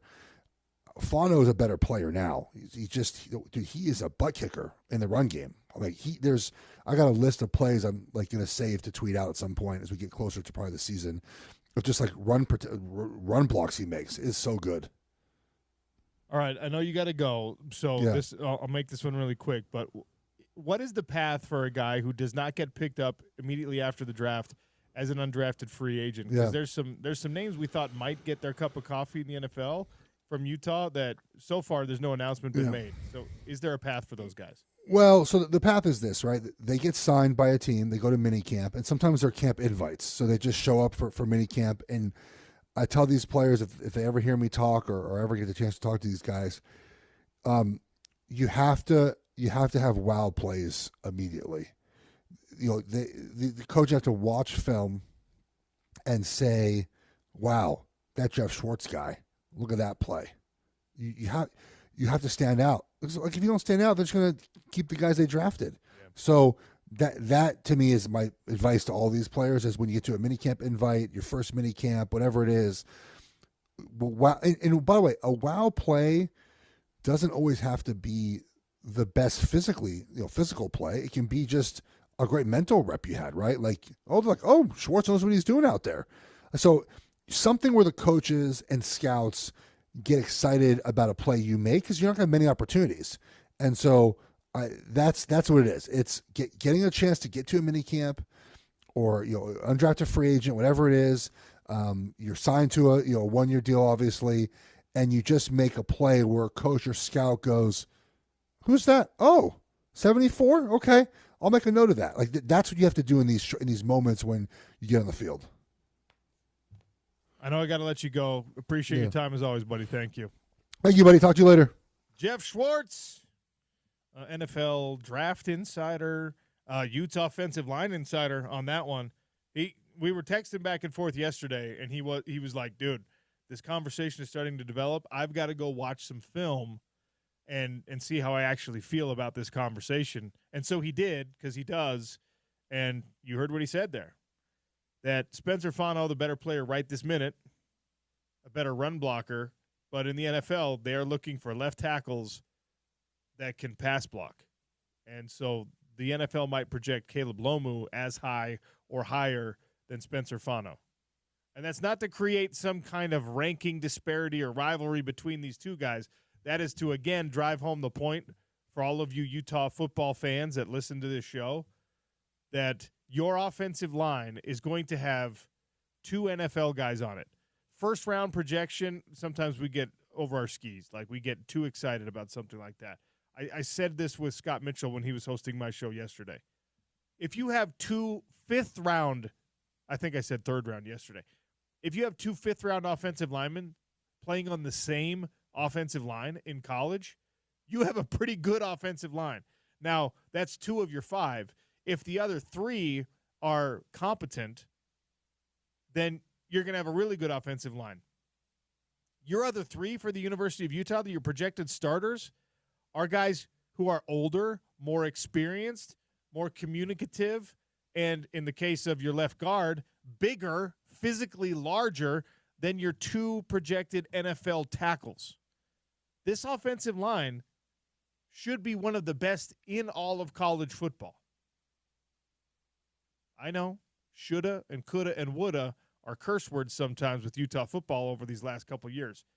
But this offensive line, that's a man who is part of the Joe Moore Award Committee, who gives out the trophy for best offensive line in college football every single year. And he is on that group text saying, we have to watch Utah this year. Yee, that's exciting. All right. I will not oversell it anymore, but it gets me pumped up.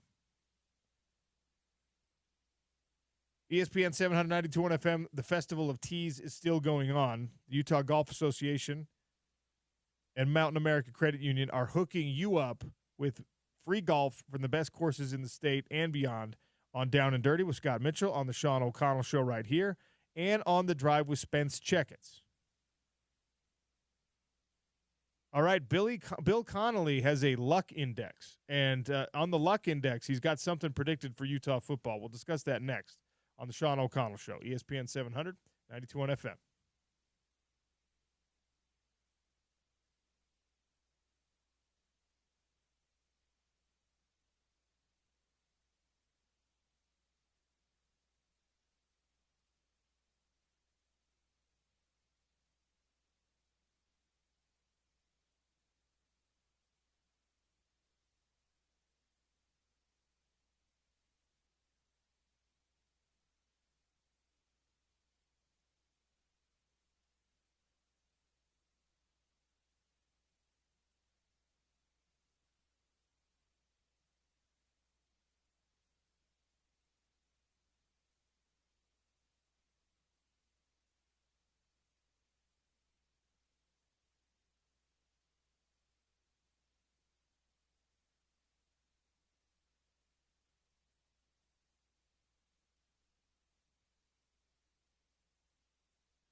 All right, Paul Pugmire is going to join us in a couple of minutes to talk about Black Desert going on in southern Utah. We've got Bill Riley joining us as well in the next hour. Real quick, though, James Peterson put this on the radar. Bill Connolly has a luck index. Sometimes it feels like sports writers are targeting Utah teams, the Jazz, the hockey club, the Utes, the Cougs, for negativity, and sometimes it feels like they're speaking directly to the concern of the Utah football fan or the Utah whatever fan. And Bill Connolly has the college football luck index that is saying the thing that all of us know and all of us have echoed and thought about, that Utah's poised for a big turnaround in 2025.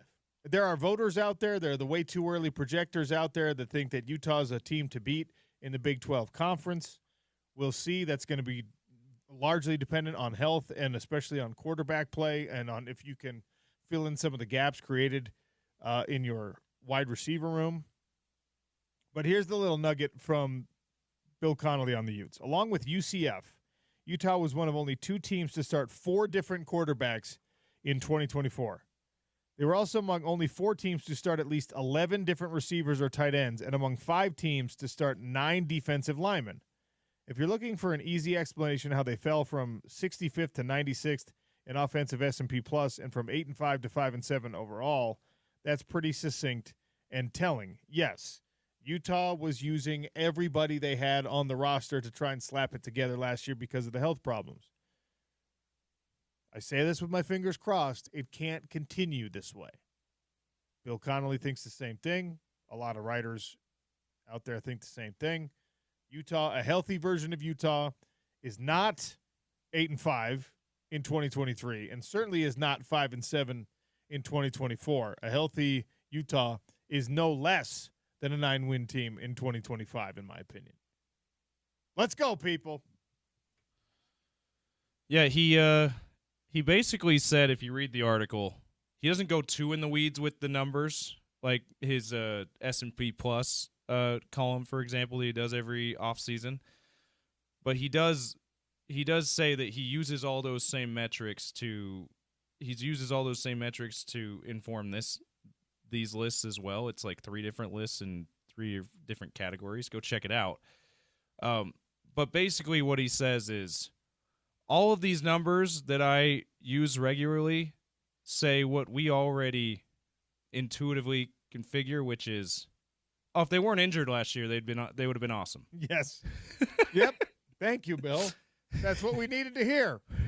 Which I say that respectfully, because there's sometimes from people outside the media, sports fans or whatnot, they'll be critical of writers who will spend all this time to come at an obvious point. But the point of spending all that time is to see if the perception of something is actually, if you look at the data, if it actually comes to the same conclusion, right? So it is promising to know that, hey, if you look at Bill Connolly looked at the data and said, yeah, this perception that we had, the data suggests that absolutely, if Utah was healthier last year, if they have the health that they need, the injury luck that they need, they should have a big turnaround this year, which is what we've been trying to say, OC, this whole time. And there's still a segment of the fan base who is cautious, who's a little bit too cautious to really fully buy into that. But yeah, I think Utah fans can feel safe. This is another indication Utah fans can feel safe in the idea that this year is going to be a lot better than the last 2 years. Health pending, of course. All right, we got to take a quick one. Paul Pugmire is going to join us next. LPGA Tour leaderboard update to go along with a conversation about all the goings on at Black Desert, and Bill Riley in about 16 minutes. Sean O'Connell Show, ESPN 700, 92.1 FM.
Talking a little golf here in just a minute with Paul Pugmire. LPGA Tour and the updates on it brought to you by Uinta Golf. They've got Titleist new Pro V1 and Pro V1X, bringing you more speed and control than ever before. Those are available at Uinta Golf shops by Worldwide Golf right now. Black Desert Challenge, LPGA Tour, down there in southern Utah.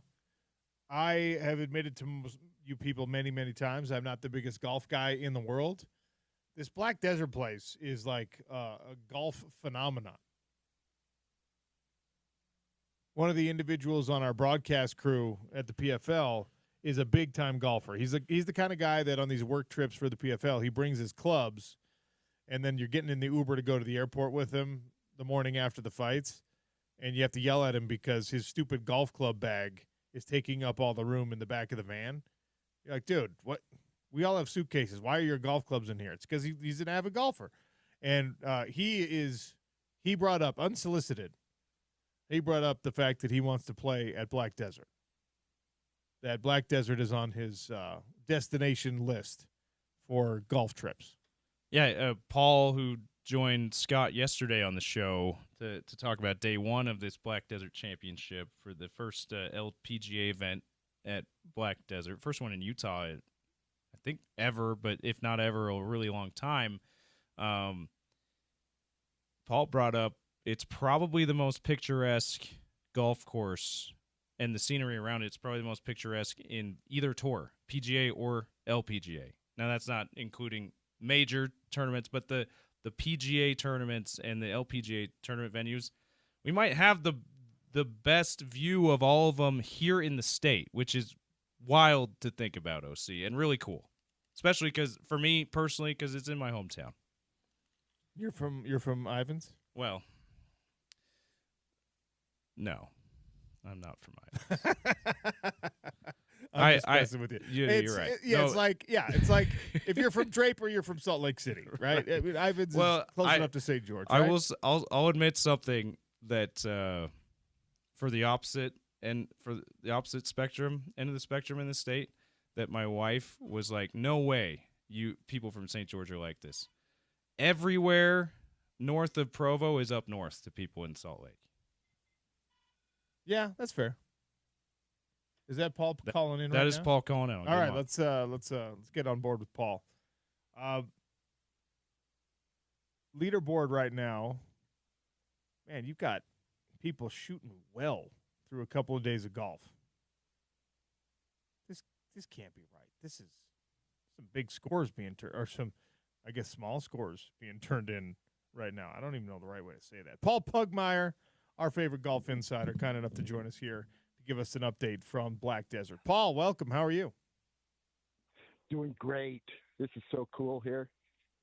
Yeah, give me just like an overall sense of how day two's going.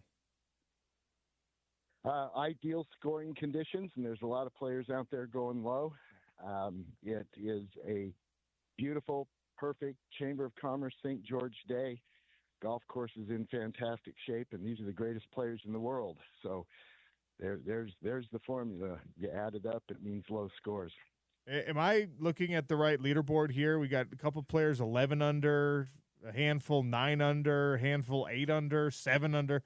Like you said, a lot of players going low. Are those the right numbers? Those are the right numbers, and the day is really we're just at the midpoint of the day. The early part of the morning wave has concluded their rounds, although there's still morning wave players on the course. And the leader from yesterday, Haegron Yu, just the way it worked out, she doesn't go off until 1:30 or so. So the best player from yesterday hasn't even pegged it to let fly yet. Is there a signature hole right now at this Black Desert course that's popularizing itself among the field? What a great question. A couple jump to mind. Number 3 is a par 3 with a bunker in the middle of the green, which means the effective hitting size of the green, one side or the other, or the long part of the green over the bunker is really small, even though the official green is pretty dang big. That's an interesting hole that the players really like. Wait, I don't want to interrupt you. I'm sorry. I don't. But so there's a bunker in the middle of the green. Bunker in the middle of the green. Yeah. So if you approach and end up on the wrong side of that bunker on the green, can you putt around it, or do you have to chip over it? Well, that's a good question, and the answer is yes. What kind of shot do you have, and what do you think you can pull off? It is tough, but it's really visually striking and pretty fun. Okay, sorry, I didn't mean to interrupt you there, but that's great. It's kind of crazy to me to think of like guys hacking away at the green trying to lift something up over the bunker. Yeah, well, you don't want to take a divot. That's certainly bad form. But I have seen players play a wedge off the green. All right. Okay. Other holes. Sorry, I interrupted you. You were telling me the other holes. No, it's great. 14 is a gettable par 4, but you want to get it if you go for it. If you're slightly off, it'll slap you upside the head and let you know. It is really a very, very good hole. The local interest. One local player in this tournament down at Black Desert. Is that right? Yeah, Allie Mulhall, and she's an interesting story. She is young. She's just 19 years old. She is tournament tested and proven, has been playing junior tournaments in Utah, Nevada, Wyoming, all her years growing up. She's played a national schedule. She's a drive, chip, and putt national champion a few years ago. And she's playing on a sponsor's exemption into this tournament, but she has showed that she has an LPGA game. She shot 75 yesterday. Admittedly, she said she was nervous, feeling intimidated, but she got her feet back under her today, went out and threw down a 69 today to get back to even par, which is it won't make the cut. She's done, but she has learned that she can play with these women. And at just 19, she sands down a couple of bumps. I think she's going to be somebody to be reckoned with. Paul, what is this course and this club doing as like in terms of developing its reputation in the golf world? I was just telling a story how one of the guys I work with on the PFL broadcast, he's a big golf guy, and he unsolicited brought up Black Desert and mentioned he lives in LA, and he's like, oh, I heard about this Black Desert place, asked me if I had played it. I told him no, because Paul Pugmire can't get me on a course like that. No, just kidding. But but like it's a relatively newish course and already starting to create some buzz in the golf world, even for someone like me who's outside of the golf world. I'm hearing it. Is this going to be kind of the signature spot for Utah golf as it develops? It'll certainly be the most well-known spot, absolutely. Black Desert, first of all, it is visually stunning. It's like nothing that you see anywhere, anytime. The logo for Black Desert is cut up into layers, and that is representative of what you see here. Layers of color. There's green grass, black lava rock, red rock. There's the white bunkers. There's then the blue sky and then white clouds. It's just layer upon layer of color everywhere you look, and it is stunning. The golf course is a Tom Weiskopf design.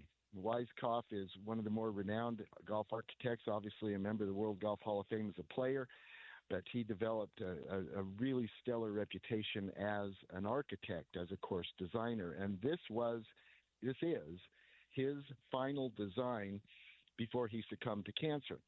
And so a Tom Weiskopf course, his last one, that gets attention. The visual stunning aspect of the course gets attention. You add it all up, and then the management of the resort are very aggressive about doing every little thing right for the players to make the players have a good experience, which means the tour will have a good experience, which means that it's the kind of place that it will be talked about and people will want to come back to. And you add all that up, and this is something, this event is here to stay. Well, before I let you go, is the leaderboard going to hold, in your opinion? Are the women at the top right now playing the right kind of golf through the rest of this weekend, or we get some mobility and maybe a dark horse rising? Because like we talked about at the very top, there's a lot of low scores already. Is there enough room for somebody to make a charge? Well, the nature of the top tours, the LPGA, the PGA Tours, the nature of those tours is that the player who barely makes the tour is one of the best players in the world. It's the way it works.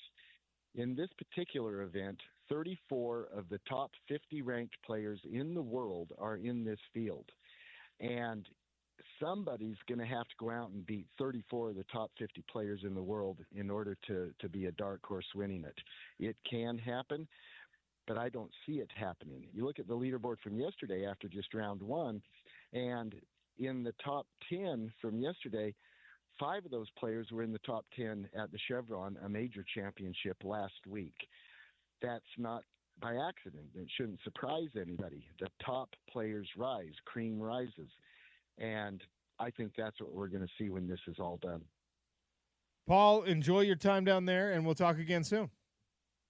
I look forward to it. Thank you, OC. Paul Pugmire, you can hear him right here on Utah Golf Radio on Saturday mornings on ESPN 700. He's down at Black Desert, LPGA Tour action happening, $3 million purse in that one. All right, the voice of the Utes, kind enough to stop by with us here on a Friday before we air our grievances in about 15 minutes. You know, we will give Bill the pleasure of airing the first grievance if he so chooses during this conversation. Bill Riley, welcome back to the show. How are you? Sean, I'm good. Don't really have any grievances to air really right now. Having a pretty good Friday. All right. Not everybody's as bitter and is wound tight as you are, apparently. That's absolutely true, Bill. I find grievances in everything in the world. Look, I want to get into this with you. We just had a conversation with our guy, Jeff Schwartz, who you know well and you've talked to a lot. And the scuttlebutt, the rumor mill in the offensive line community right now, apparently they're buzzing. The big guys are buzzing about what Utah's offensive line can be this year, something we've talked about plenty. But not just that, about Caleb Lomu specifically as a riser in the upcoming NFL draft. You've seen all the way too early mock drafts, and his name is starting to appear. Spencer Fano is going to be on every preseason All-American list. He's going to be on the Outland Trophy watch list. He's supposed to be either the best or the second best or the third best tackle in all of college football this coming year. But now his counterpart on the other side, on the left side of this Utah offensive line, is starting to get some recognition.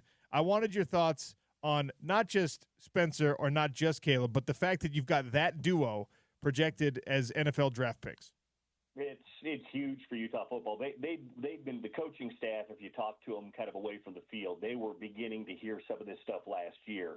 Obviously, we knew what Fano was. He was a freshman All-American a couple of years ago, had a great year last year, right tackle, but Lomu was kind of new to it last year.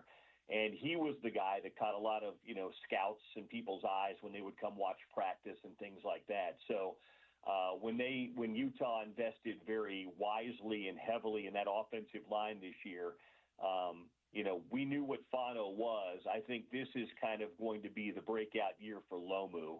As much as he had a good year last year, I think he's going to have a lot of attention this year. And, when you talk to Jason Beck this spring, too, he could not, go without talking about the offensive line in every conversation I had with him. So it's going to be a really nice year for Utah football along that line at the tackles. But I'll tell you this, too. Don't sleep on that interior part, too.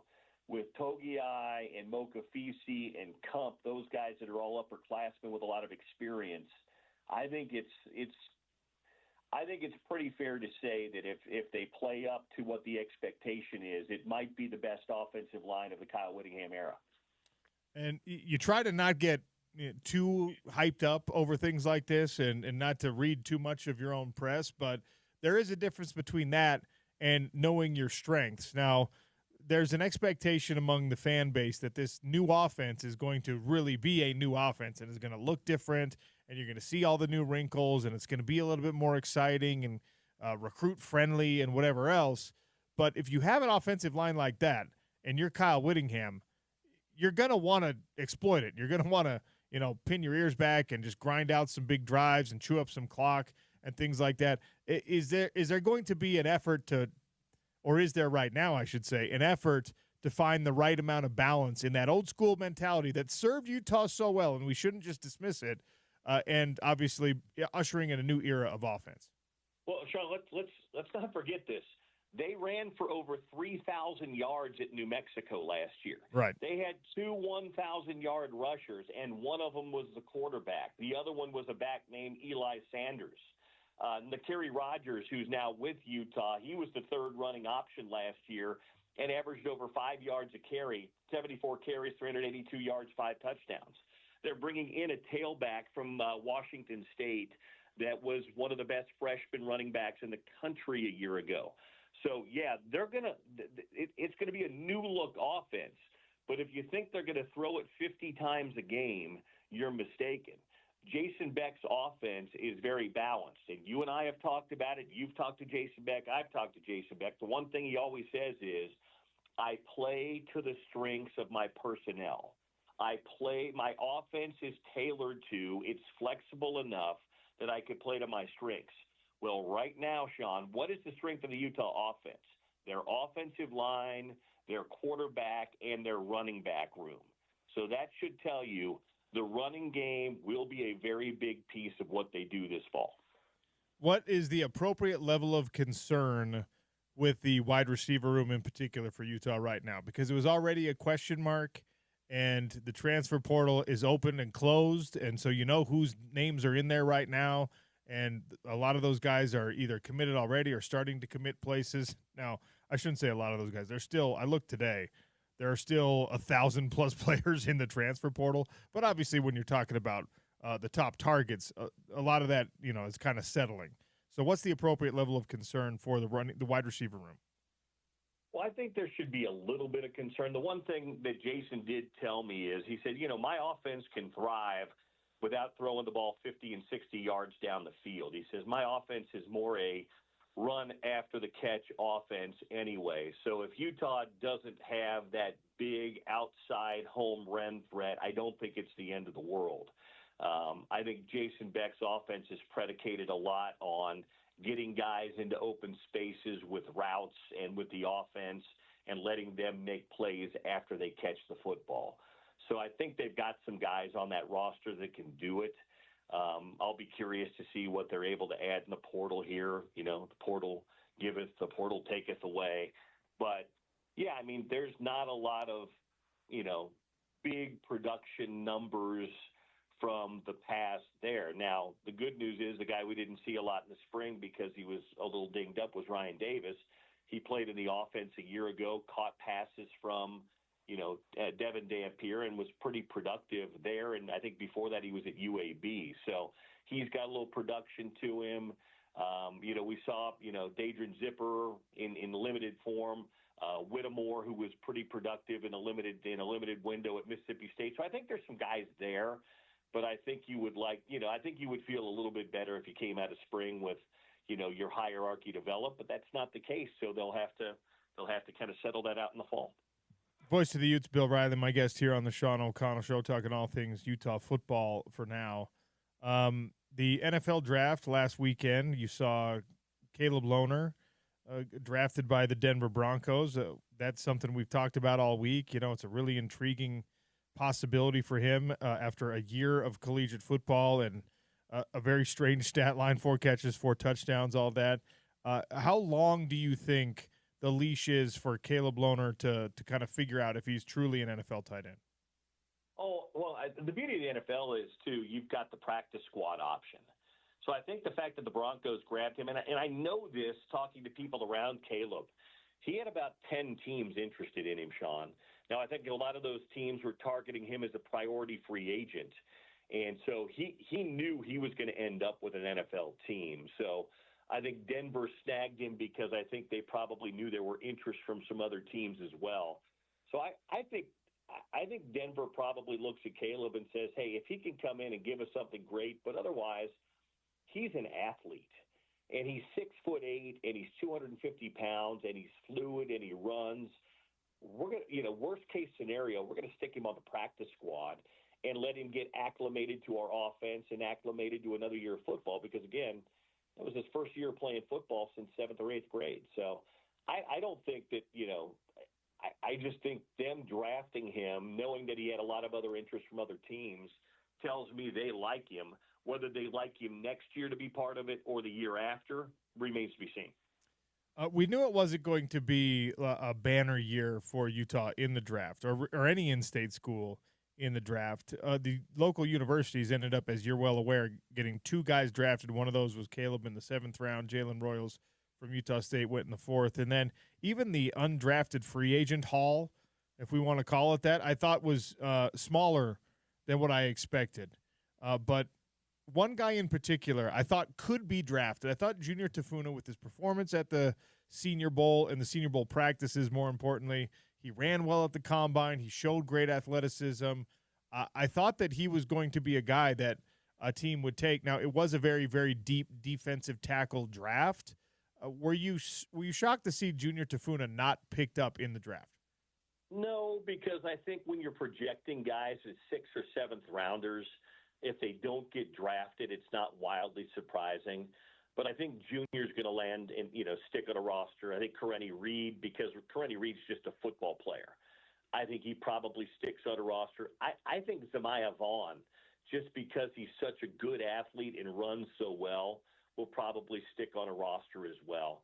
I was talking to Spence the other day on his show about it. I just think this is one of those outlier years where you just didn't have a lot of it versus next year, where, you're already projecting 2 guys as potential first-round selections for the University of Utah, which hasn't happened a lot. They've had first-rounders, but multiple first-rounders. I can't remember that in a minute. So I just think it's a little bit of an outlier year, but I think those guys that you mentioned, including Junior, because he's got such a good attitude and he works his tail off, and because he does really move well for a big man, I think he's probably going to stick somewhere. But, yeah, it's just going to be the undrafted free agent route this year for the in-states guys. Is there a path to an NFL roster for like a Van Fillinger? Is there a path to a roster for Keithy with his injury history? Because, in the immediate aftermath of the draft, a lot of the guys who don't get drafted, a day or 2 later, you see where they've signed and where they're expected to attend mini camps and things like that. We're still waiting on some of the individuals that were Utah's best players and the guys who were so productive and such a piece of the core of those championship teams. Is there still a path for those individuals? I think with Keithy, it's a health thing. I mean, I don't know that he's fully healthy right now. He re-injured that thing in season. So my guess would be Brant, if he might be a summer ad, he might not be on somebody now. I think somebody's going to want to, people are going to want to see him healthy, running and able to do those drills. I don't know. Maybe he is, but I'm assuming based on when he was injured last year that that's probably the case. And again, multiple injuries. I didn't hear a lot of buzz about Van, but that doesn't mean he can't be added too. There'll be a whole wave after you have some of those, rookie mini camps and stuff where teams will cut loose some guys and add some other guys. So I do think there's a path, but even with Van was a guy that suffered a good number of injuries in his career at the University of Utah. I think it might be a health thing with those guys, but it wouldn't surprise me at all to come, late June, early July, if those guys don't get some camp invites. All right, I'm going to throw a curveball at you because James and I had an argument about this in the opening segment of the show. As you're well aware, Greg Popovich has stepped down as head coach of the San Antonio Spurs. And so I put a poll question out there of which 2000 and beyond dynasty is most impressive or most important or most whatever in the NBA. And the options I threw out were the Warriors, the Lakers, the Spurs, and then we added the Miami Heat because of the resume of the Heat with multiple championships, and then, of course, multiple playoff appearances. Is one of those dynasties, the sort of modern dynasties, the one that stands out for you? Well, the Spurs had theirs over the course of about, 13 or 14. First year they won the title, was it 99? I think so. So they were basically a 99 to about 14, 15 team. The Lakers, to me, were the most dominant probably in that short span of Kobe and Shaq. I would say the most impressive was probably the Warriors, though. I think that Warriors team, because they did it for, what was their run, basically about 7 or 8 years. But I do favor longevity. I think what the Spurs were able to do with their longevity was probably most impressive. What was that, 4 titles over about 15 years? I mean, if you go back into the 90, that 99, if you fudge it a little bit, then there's 5. Yeah, that's what I'm saying. Or then 5. Yeah, 5. I'll probably say the Spurs because I think there's something to being able to, maintain and also kind of recreate a little bit. And I think the Spurs did that toward the end when Duncan and Parker were aging out, and Ginobili, they were able to add Kawhi and get that title, and that's tough. I think the most dominant team was probably that Lakers team with Kobe and Shaq, that run they did in the early 2000s. But I'm probably most impressed with the Spurs, especially because you consider they were a smaller market. They didn't have, the Warriors are impressive, but Ellis, isn't Larry Ellison the Oracle owner that owns them? I mean, he just spends ridiculous. I mean, the luxury tax means nothing for him. And so he just spends and spends and spends. So I think I'm probably most impressed with what the Spurs did over that span of time, especially considering their market size and that ownership. Their ownership was a little bit like the Jazz. I mean, they had money, but they didn't have the ridiculous amount of money that guys like Ellison and the Lakers did. So I'd probably go with that Spurs run. Where did you guys settle? Well, Spurs are winning the poll, and James didn't feel like Warriors belonged in the conversation because they're only good since 2016.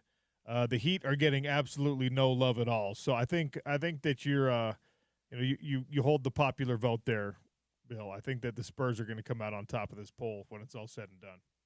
Yeah, I just think there's something, small market longevity. I mean, the Jazz had a decade plus worth of longevity, but never got a title. The Spurs got 5 titles in about 16 years. It's pretty impressive. The Utah Hockey Club changed a social media handle to Utah Mammoth for whatever it was, 24 hours. Was that an accident and a mistake, or was that a soft launch to gauge the reaction of the fan base? I don't think something like that is a mistake. That is too important. They've already been through some iterations of, other things that were maybe not there. So I'm going to tell you that was probably done with some sort of purpose. Would you agree? I do agree. Yes. I think that was making sure that the name they're going to announce was going to be greeted properly by the fan base. And I think that 24-hour span, I think that people were excited about it and hopefully gave them the reaction they wanted. Well, too, Sean, we didn't make the playoffs this year. The NHL playoffs are starting. Don't forget about us. Oh, here we go, because it made some national headlines. Yeah, smart.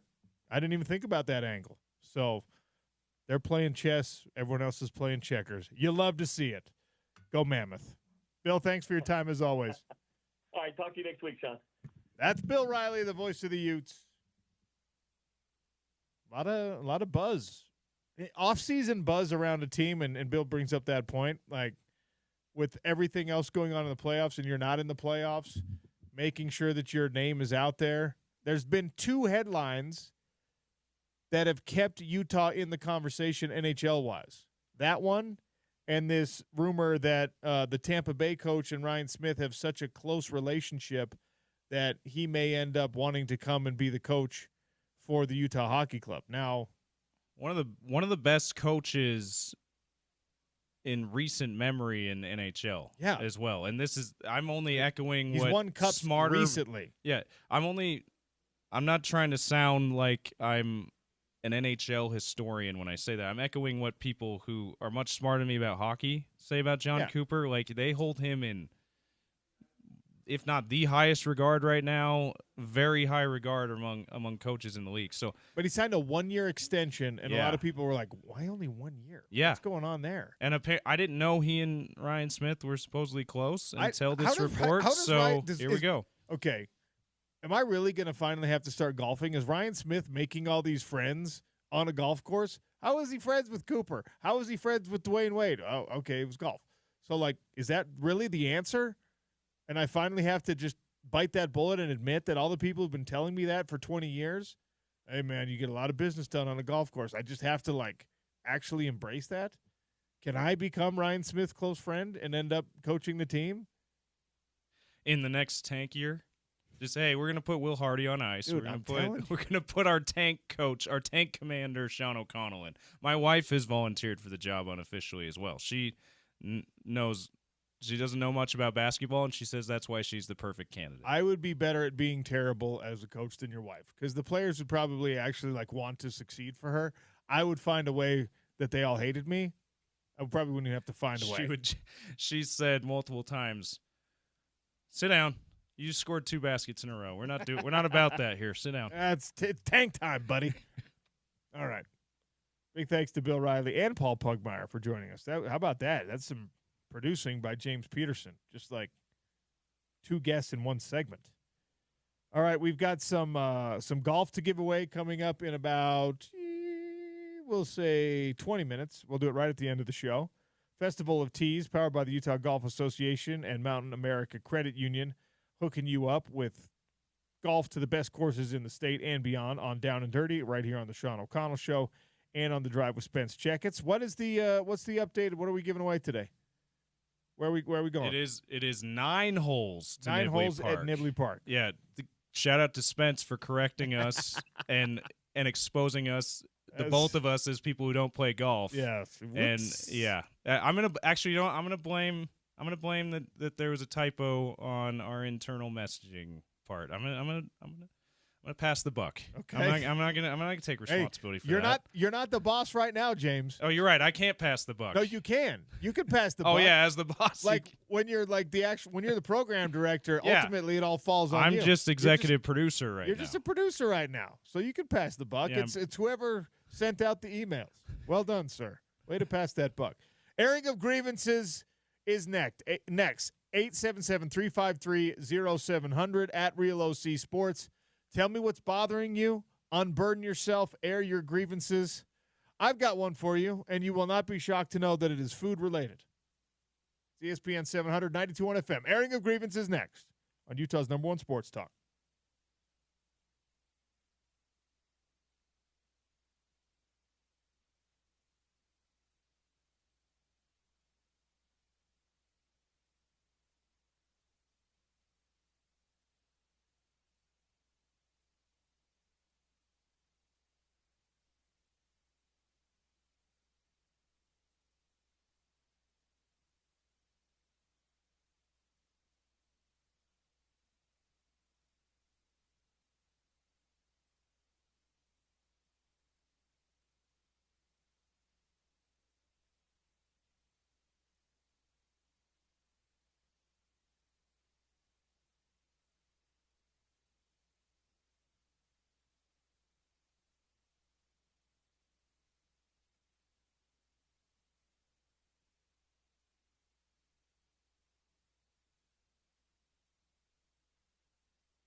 All right, time to air some grievances. 877-353-0700. Throw them at us at Real OC Sports on the old tweet machine as well. James, I'm going to go first.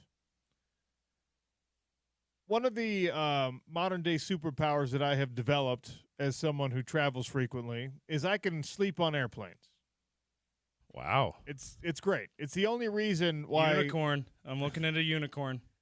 Look, I woke up because of the travel situation, flying East Coast to West Coast or Mountain West. I was up this morning at 2:30 a.m. Utah time to get on the shuttle to go to the airport, right? And so, like, if I'm not able to sleep, by the way, I went to bed at would have been 1 a.m. There was 90 minutes in between when I went to bed after the broadcast last night, and I got up to get on the shuttle. So you didn't just stay up. You did catch. I took the power nap. You got a couple of REMs, I guess. Isn't Which it 90 minutes is a full REM? I don't know. You got one REM? It felt like I didn't get any REM, but it's like, again, it's a very first world problem. I'm lucky to have 2 dream jobs, so I was happy to rush back and do the show today. But it's not going to be easy if I'm not able to sleep on an airplane. So what I do is I sit down, I put headphones in with no sound playing, by the way. That's probably weird. They're more earplugs at that point, and I just fall asleep. So they're the noise canceling just on their own. No, they're just regular earbuds. Oh, okay. And I just But shove them in my ears. helps. Yeah, mutes the sound. Mute the sound, okay. So anyway, and then I just slept the whole way. I did not wake up until the descent to Salt Lake City had started. So that's, a good little 4-hour nap, and I'm golden to go for the rest of the day, able to do the show. Now, I didn't even know this was going to be a grievance for me, but as I'm walking off the plane, the flight attendant makes kind of a joke at my, good-natured, but at my expense, just like, well, do you want your snack? Do you want any food? You slept through it. And I was like, yeah, actually. And she got this deer in the headlight look like, oh, no, I can't give you food as you're walking off the plane. So here's my grievance, all right? I slept through the snack. The snack is part of the ticket. Give me the snack as I walk off the plane if I slept through it. Or at least don't offer it. I deserve the snack.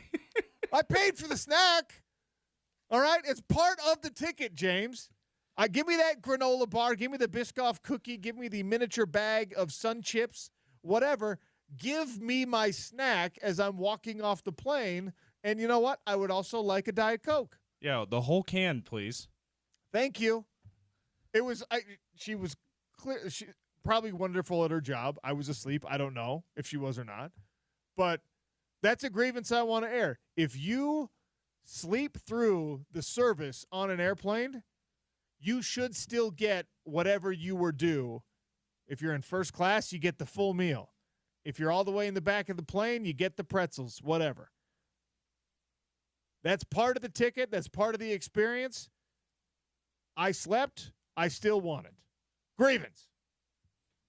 It's a valid grievance. And if you are going to use the excuse, well, you were asleep when we came by. Sorry, we're not bringing that out. Like, don't offer it, even jokingly. Like, okay. Yeah, just. I didn't see any rule that said if I sleep on an airplane, I'm no longer entitled to the services under which my ticket agreement exists. She was clearly.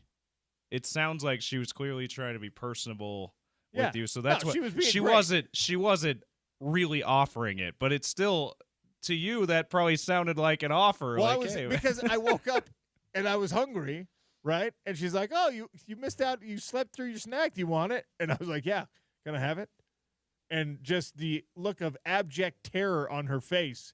She's like, "Oh no," because imagine the nightmare that would actually be if everyone with their bags in hand is shuffling up to the front door of the airplane. Just be like, "Hey, I slept through the service. Can I get a drink and some snacks?" It would slow everything down. It would be a nightmare. But you know what? Now I think it's something that should happen. Grievance.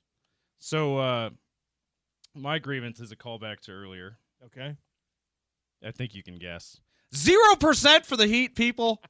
And I do admit I didn't vote for the Heat because they're not number one. Yeah. But, like, there's got to be some people. So James was pretty adamant that when I thought there'd be one or two at least. We get 1%. James was pretty adamant that when I nominated the modern dynasties, the 2000 and beyond dynasties in the NBA, inspired by the retirement of Greg Popovich, that the Miami Heat had a stronger case than the Golden State Warriors to be on the list. And I said, you know what? I should not. That's an error of omission. I should not have left them off the list. You didn't agree that they had a stronger case, but you agreed that they should be considered. But they should at least it's food for thought. Yeah. You know, I appreciate your expertise and your input. Our listeners do not agree. And they don't agree. They think that was a waste of time.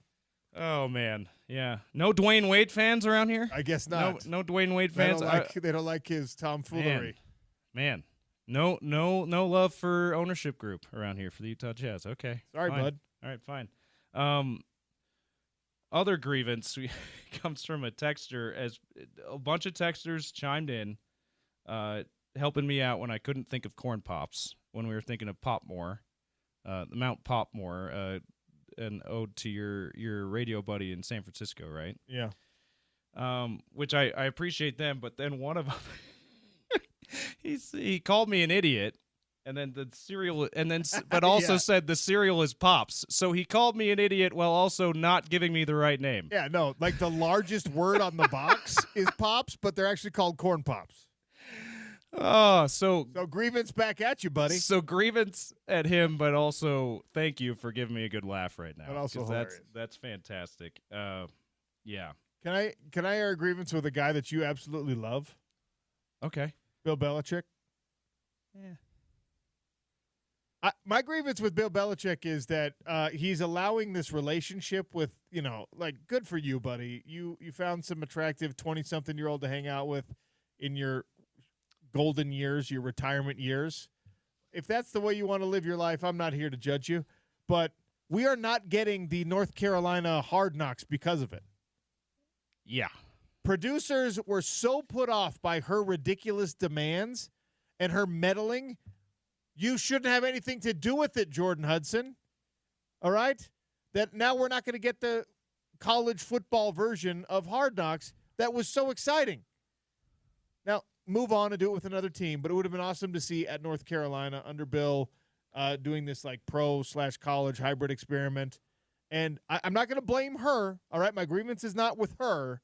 My grievance was with a man who was once the leader of a locker room full of absolute alphas, some of the greatest ever to do it at their position in the NFL, the greatest quarterback ever, and a guy who is a sociopath lunatic like alpha.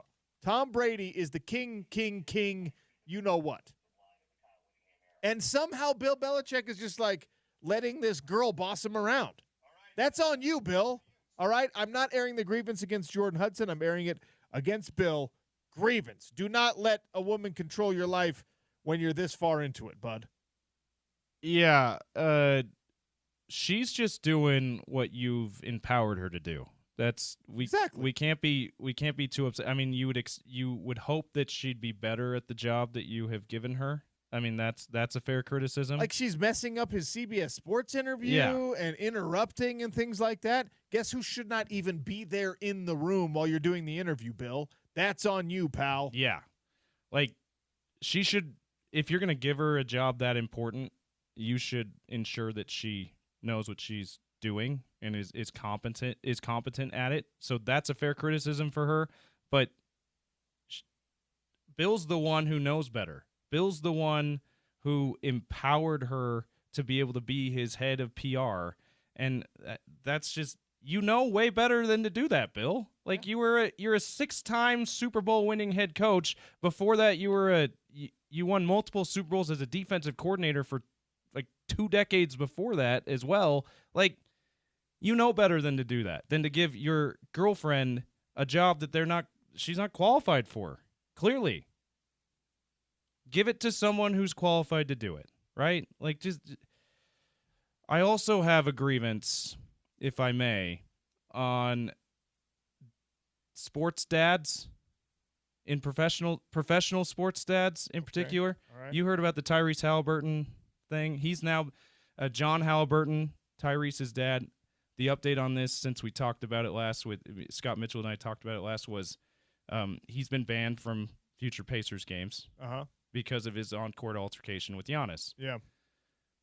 We had Deion Sanders meddling too much and his influence looming way too large over Shedeur, and making Shedeur feel like he can act like the way his dad acted when his dad was much better than him. So that's why he got away with it. We have T. Morant, Ja Morant's dad, who's constantly jawing with opposing players like he's playing. Yeah. The way that we saw John Halliburton do it. These are the NBA equivalents of the dads who dress up in the team uniform on the recruiting trip. Yes. Like, sports dads, stay out of it. You're not playing. You're not the reason your son is famous. You're not the reason people want to see your son perform. Just take your suite, take your front row seat, and stay out of it. Yeah, just don't embarrass your kid, your professional athlete kid. I also want to give a shout out to Tyrese Halliburton for holding his dad accountable. You heard him in the post game press conference. You heard he reiterated on the Pat McAfee show the next day before the ban came down from the Pacers that John isn't going to be welcomed to any more Pacers games the rest of the playoffs. He said, "My pops was out of line. My dad was out of line." And he said that's what he said in the post game press conference. And then he said on Pat McAfee show the next day, steps are being taken to make sure nothing like that happens again. Because that's the other part of this that sucks, is the player, the one who's famous. They don't do that enough, OC. When the dads are way too involved, they don't hold their fathers accountable enough. And I know I can see how it could be difficult. That's your dad. Like, you've been brought up to show them deference your whole life. But in this case, they need to show deference to you. I don't disagree. And it would be tough to be like, Dad, you have to listen to me now. This is my world. But you got to be able to do it. Especially, the dynamic does change when you're the reason they have a front row seat and access to the other player. Now they're embarrassing you, and they're violating kind of like your terms of service, so to speak. The way I put it in private conversations I've had since then is we always hear parents say, you make sure that you are not disrespecting my name. Yeah. In this case, it's reverse. Tyrese Halliburton can say to his dad, "No, Dad, now what you do can put more respect or take respect away from my name." All right, good grievances. One last one at 1624 on the text line. As a hardcore movie buff that is also a girl dad of 8 and 5, I finally watched Moana 2. Great movie. How can Disney come out with a movie like Moana 2 that has a fantastic story, then come out with a dumpster fire that is Snow White? What the crap, Disney? Here's the thing. You do have to remember that these mega corporations, they have so many different verticals, so many different arms. The people involved in Moana 2 probably had absolutely nothing to do with Snow White. It's like, you're listening to the Sean O'Connell show, and you're just like, how can you put this garbage out when The Drive with Spence Checketts is going to be so much better? You know what I mean? Like, there's too many moving parts at a company as large as Disney. Because I'm with you. Like, I love some of the Disney products for kids and stuff like that. And then some of the other ones, I'm like, what is this trash? Some of the stuff, even in the Star Wars universe, big Star Wars guy, some of it has been so incredible, so amazing. And then it's just like, are you deliberately trying to sabotage and ruin our modern day mythology, the lore that we've all grown to appreciate? So in order to not get upset about it, I've backed off and been like, you know what? I'm sure that the Snow White people and the Moana people have never even met each other and have no idea what the other person is doing. So that's probably where it comes from, because Disney's not organized enough. Good grievances. We'll give away some golf next. Get ready for The Drive. It's Sean O'Connell Show, ESPN 700, 92.1 FM.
9 holes at Nibley Park, part of our Festival of Tees, brought to you by the Utah Golf Association, Mountain America Credit Union, 877-353-0700. All right, we had a conversation earlier on the show with Tariq Masri from Oklahoma, sports editor at Norman Transcript, about which projected NBA lottery pick. 877-353-0700. If you can name the player that we checked in with the beat writer for, or we checked in with the beat writer about. That's a better way to say it. 877-353-0700. So if you were listening earlier on the show, you could tell me which player we were interested in during that conversation. That's for 9 holes at Nibley, powered by Festival of Tees and the Utah Golf Association, Mountain America Credit Union. Final portion of the show brought to you by our friends at Burt Brothers. Burt Brothers does it better. James, is your conscience clear? Are you unburdened of all your grievances? I am. All right. I am. I'm ready to go into the weekend feeling light as a feather because I've unburdened myself. Hopefully our listeners are as well. Thank you for sharing your grievances with us on the text line. Spence, by the way, is at the Fulmer Legacy Foundation. Oh, sweet. I think ribbon cutting, grand opening over there in South Jordan. That's going to be awesome. The Fulmer family has done so many incredible things with and through the boxing community. Obviously, Gene Fulmer, Utah's very own born and bred champion. So really, really cool what they've done to continue that legacy. So you gonna run over there after you drop your stuff off at home? Yes, I'm sure my wife will love it. If I've been out of town for a couple of days, I drop my bags and then be like, okay, I got to go hang out with Spence. She's going to love that. That's probably what I'll do, James. Thanks, everyone, for joining us on the show today. Thanks, all of you, for listening. Well done, James Peterson. Thank you. Real quick, want to put in a plug. NBA playoffs basketball on the station tonight. Rockets-Warriors Game 6 from San Francisco. 6:30 start, right after a shortened today's best, of course, after the drive. So check that out. We are your home of NBA playoffs and NHL playoffs. It's ESPN 700, 92.1 FM. Talk to you next week.